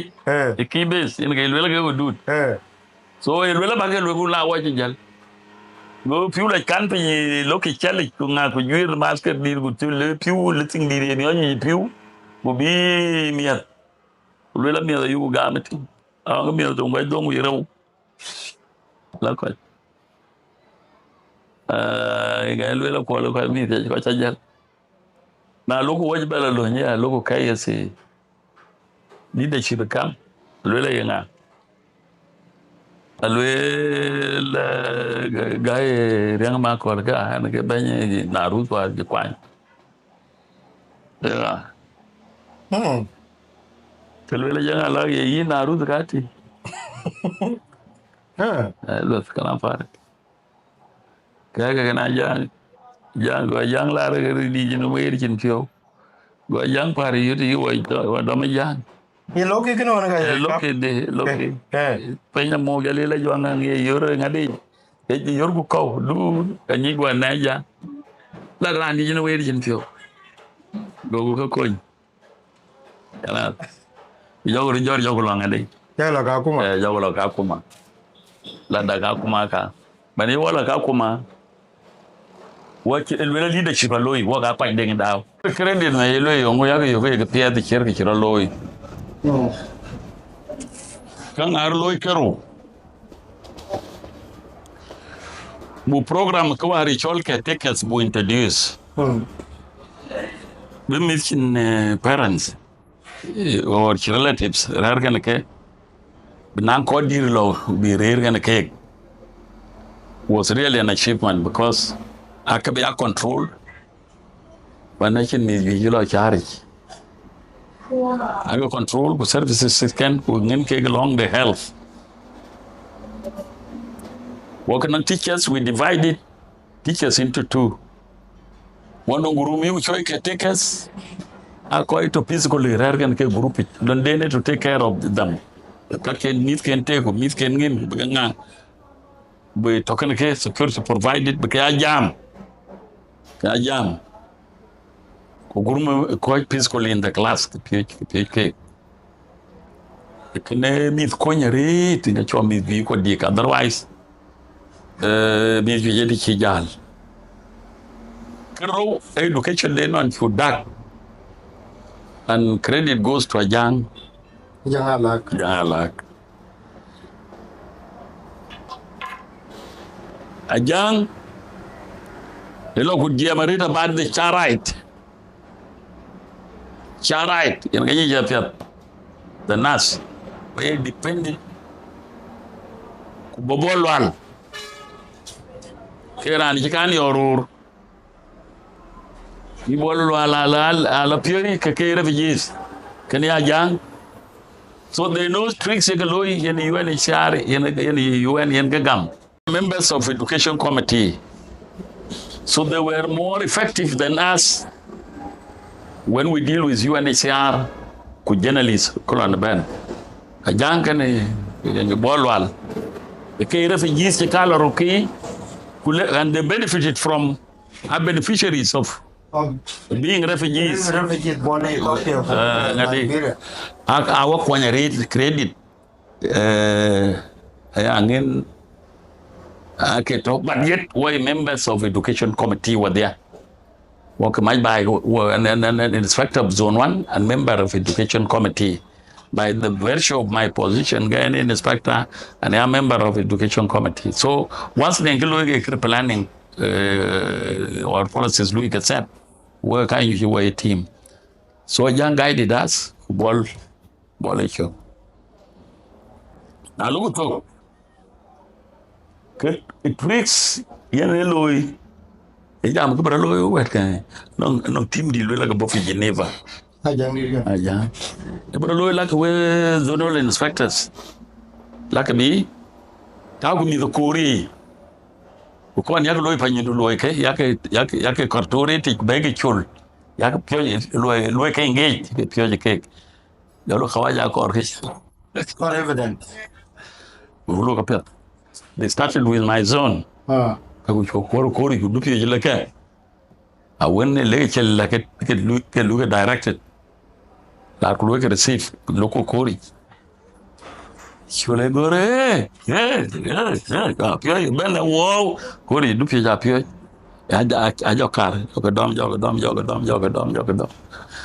I remember Nopia, the Roblo, young Korabella Band cat. Who, a bogey children cat. I go down, American a day.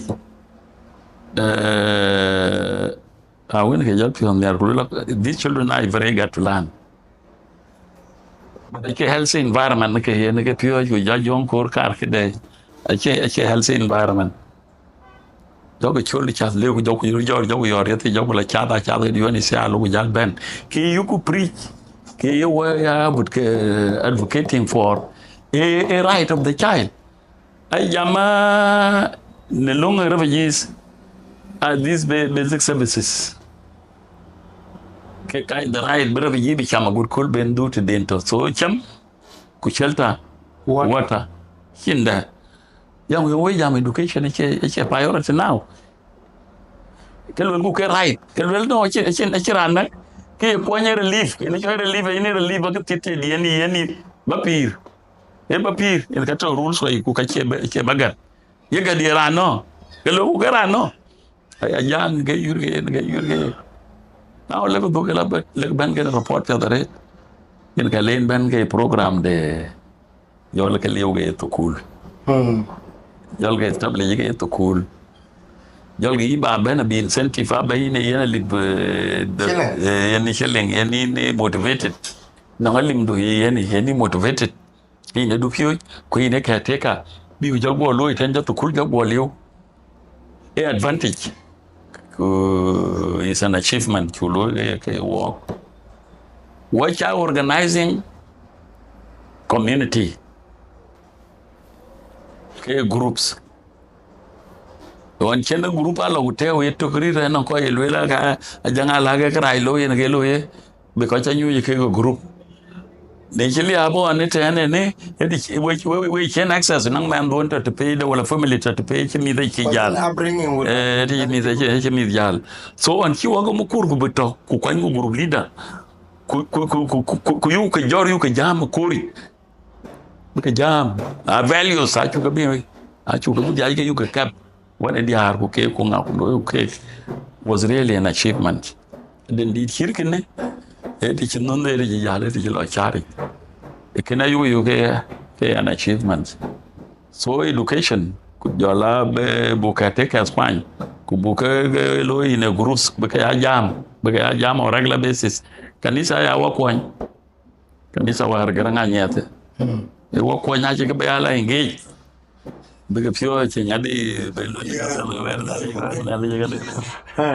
so ka kaya contributing the dig the meat you 2 or 3 inch jabja inche veja la met you and 2 or 3 or 2 angel 2 1 okay ga jelin anje bija 95 lukwa miliard fashala okay 95 anje jal angela miliard fashala okay le chol be la kama kon biya pako ke bu so dum pa chala tin kan dum pa chala ante lo waji pye de ma jog le chol be le padal ben lo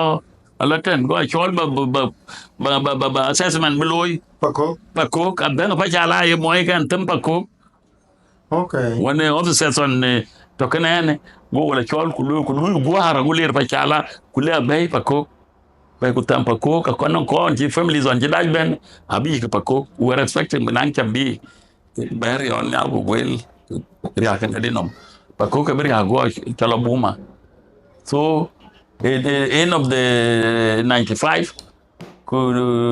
95 95 ku 96 97 duka kuma okay anche man di lo jal ku na jola 2000 the end of manalo lead 2001 aloy makwat okay lead 2001 aloy ma aloy na pe ngwan Luya na SRRC secretary, SRRA secretary. Okay, in your body, in your body, when my young. I was, hey, what am I?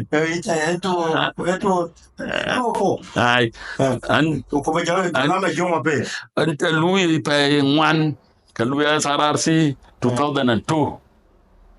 Jal Toten, Kulukurumbek 2003. I'm a senior officers. Yeah. Kulabdu bay manan ga SRC bilyo ana bilyo mading anjibla wani mudir bita anjibla ne deputy director go director right raging director right yelwe lanchi lo SRC e moynoer yen ke jita we director an chol David ku tewa ne deputy kulwela lep ko maktab bur maktab jongule ke lo ku jel le mi ke ne mamir kay ma wo ke tem chop go jal le ki kuriya go jal lo gane mudir manar ga mu commission awul commissioner mu ngade commission de ngade jal de SRRC manar ga le maktam jongule an ga lo munazama de my program ben ke munazama bitawi chertar kullo mo hutar ke ilako be kunyoy ke now in Bor County, ngadi go yende tini ne commissioner to that area Pakwao. Chiana ben that area and Beben Waraga. Well Monozoma, I believe very close to my office. makan tere lako yin kan La ko ya company nga ko na ngudan. اشياء داش Okay. لكن بوك كي كوك مشروع Na wan kena إنكو هي kena je shirka هي na din ida. اوكي اوكي Ana la mi ko la gara. Ana هذه هذا يداش والله يداش Atu ba da tura de ne. Wala bari juba kan ko re. هاي Kayen ti yen ru chuo. هي Ku jo la wer pin ne. Okay. Ber ko go ben no yo mama kon jo wo. كوكي لاكو Ku ja ja ko. Itu de ne ja to ja no housing. هاي To هي والله na ya ku tura chu. اوكي A gudi makana di ron je ka ta fi ta tembe. A ja ga ba ka won mai kai fi jar ba ba ki. Aka da so أنا كم هذا بليو أنا كم أنا قال لي بس RRC na jolo da ben be kulula yi askari balle korfulus olanya ko ga panali balle korfulus for the organization anje bi jajal don ton le gulu la longa de Hello, do je ala alo de ruin wa format yo ke to ko chopa le donal do e don we la ko yunu misala do jala go wer police Banjena yal bolis ene waje lar jalo go lar bulu jalo go bala piaj wala pay tok na fa ber walu ni gabay ya jangule ene galo gane mudir public security jangule te ga ware referendum nga ene ke pokol poja ene ke pokol poñ Now, as we speak, rang room and toilet. Well, what rank do you have now? ene me brigadier general In Brigadier General. brigadier general Okay. Chi lo no chala reserve man wala lo la. akela reserve anta In the jacket. Okay. Okay. Now, na jakulo do wa ja du ka ko ye ka wo no mo. Makire a chi election go ko do no ma ja. A chi ke lo. Cái gì luôn rồi when you're facing the worst challenge of your political career cái này đó là em lên nào đi cái điện cái này ăn trinh phải nhiều điện nhiều cái chỗ của nó cũng cái mare nyoy saban na nyoy amar ke lol kuma kira kaj SSU aliu ci bira SSU ci lol jël ko ken ma jara bo regional assembly ibo lol ma kira koor in jango lol yo koor de mo indi ji yok ma kira kaj ngana lo ko lo rally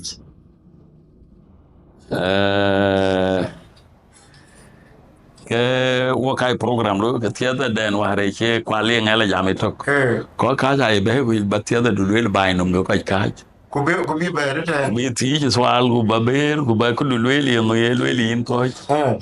so ini chama mamba che ko ya kwali ngala lo ngeliu wi jor yan tok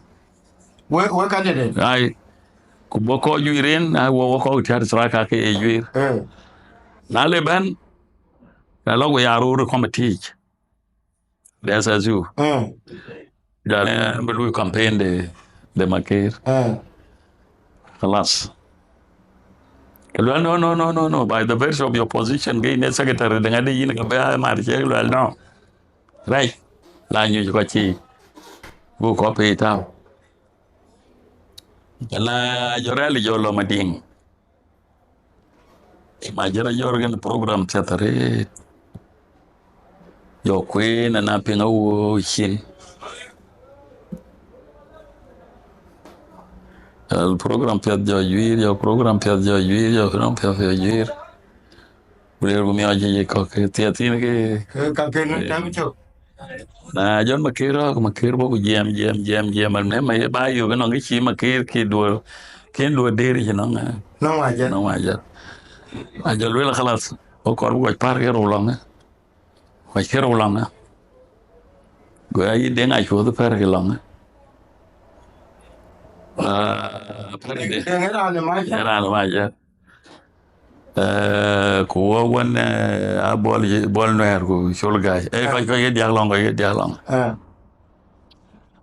gel la khalas Cha nyu jino man. amana yene asasi yene palma ne chama bai pe kwero ko nyu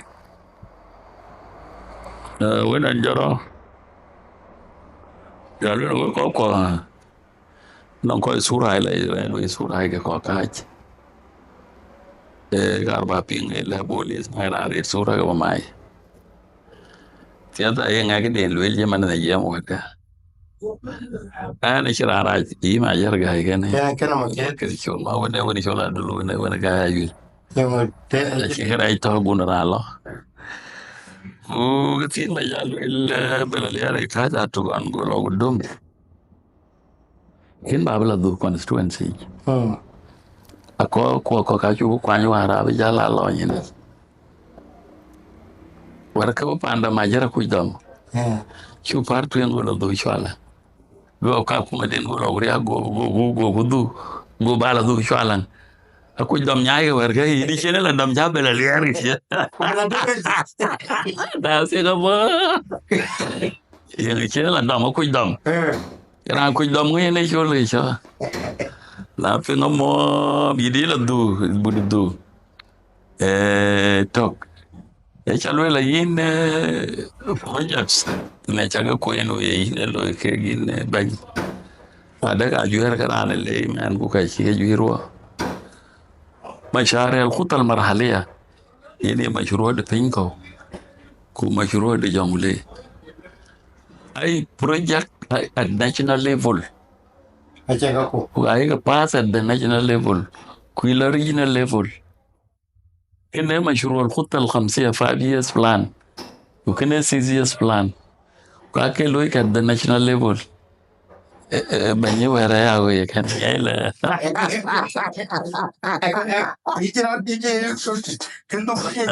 lah lo ke ya ko la mom lo jam wal na nyoy ke ngadi bo ya bol no erbo bo chul gai bo denga chut ko ngadi ende ken nang ko ka bu ben bo jaro chala ni jalu la khalas rali tok wait free jaglabi wiki Quran ran ngai jalabi jal campaign ran du jaloi makere chiriai ma jara na ri we cha we chok e wa de le bakala jam we lo ben ge yo ye se chiri tawa no be lori jur lori fadalatik so ko juru jo wala jorol go lanya di ko lo jorol wa jama kwaj ko la jorol na bi le ni le lo ko jorol a jala ba lo ko ler sin jolo lo do yori hande yiri abi chum kaji chum chokri hande majer kam mare gede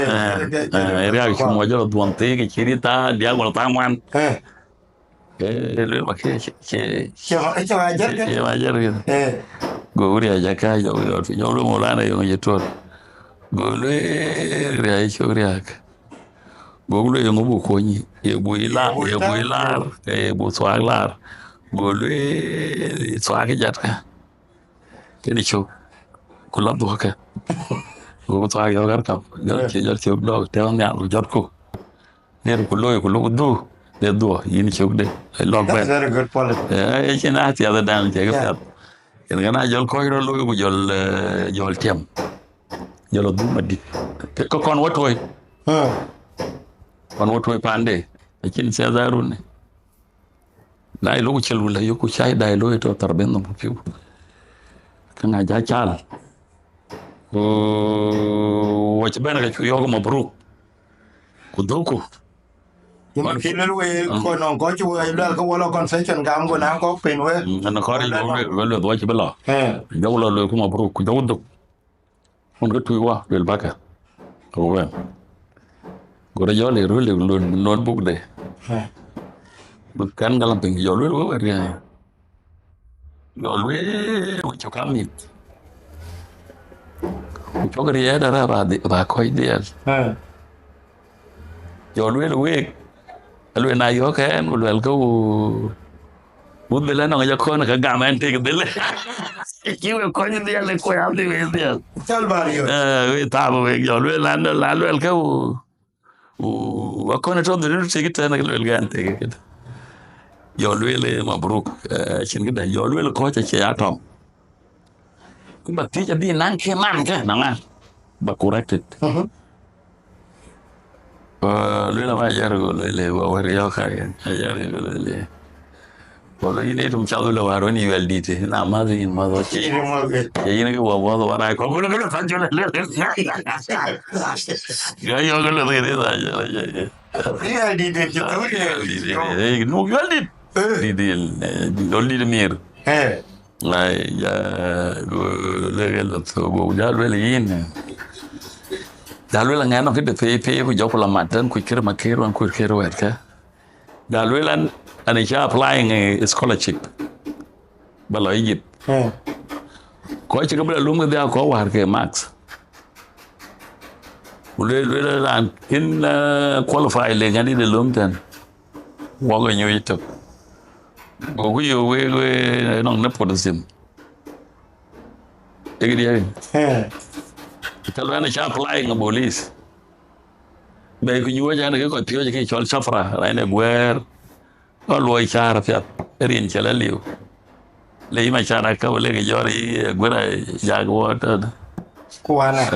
wana ya bữa nay ra cái nghe đi có war ke các bạn mà xa ra đủ phải warana như 79 và như 70 78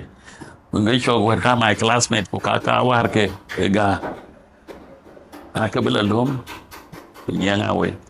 bây giờ mà cái nó click Jalwela ni chakanya juba te chala yo wara kan ne that click kan be bara ngi hanga impe Jalwela that click ga lo ga botor fe nya jal do kar Lele ke my plan ja lo ga botor fe yeah na chin ne diende botor fe ai be ko te yide go galam de no gar makira ke de lo chola ke de lo war ke de team dan jolget last one day chai awe cholo kona konbar abarati una melag war mat kona undi na ne bo ruwai wai ko har lela lor griye so ka bar melang nang mi verti na o ga la te ya barti na ko walenga so ma jar guy very wonderful person achi bule lo wet understand ko kona twen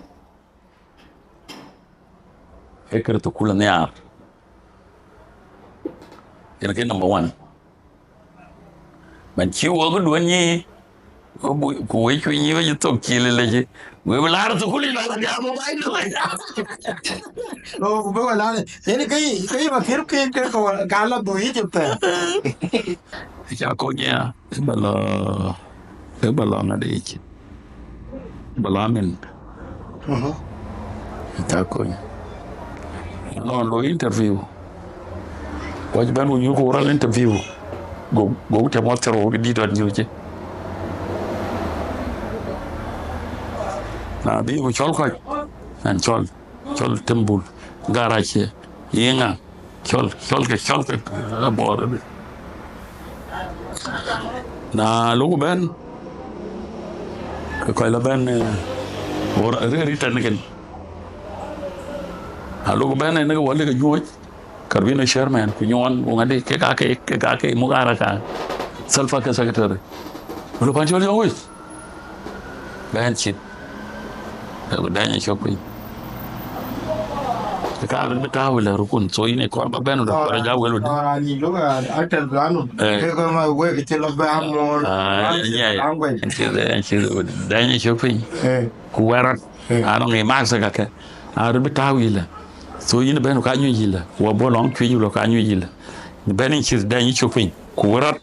dan yi chopin ku gam one step dan yi pin ya te ya yo gam wo ben lo ke karbine ja no se yin nga wala ne shor pan chol jong ku ti je jama bada disa baba go jama yo ngotar ko lo la lue lo ke yong yin ban na spell go le jo ga ti go ke tiam ga ke de anda woni hito ke ke karbina to ko jor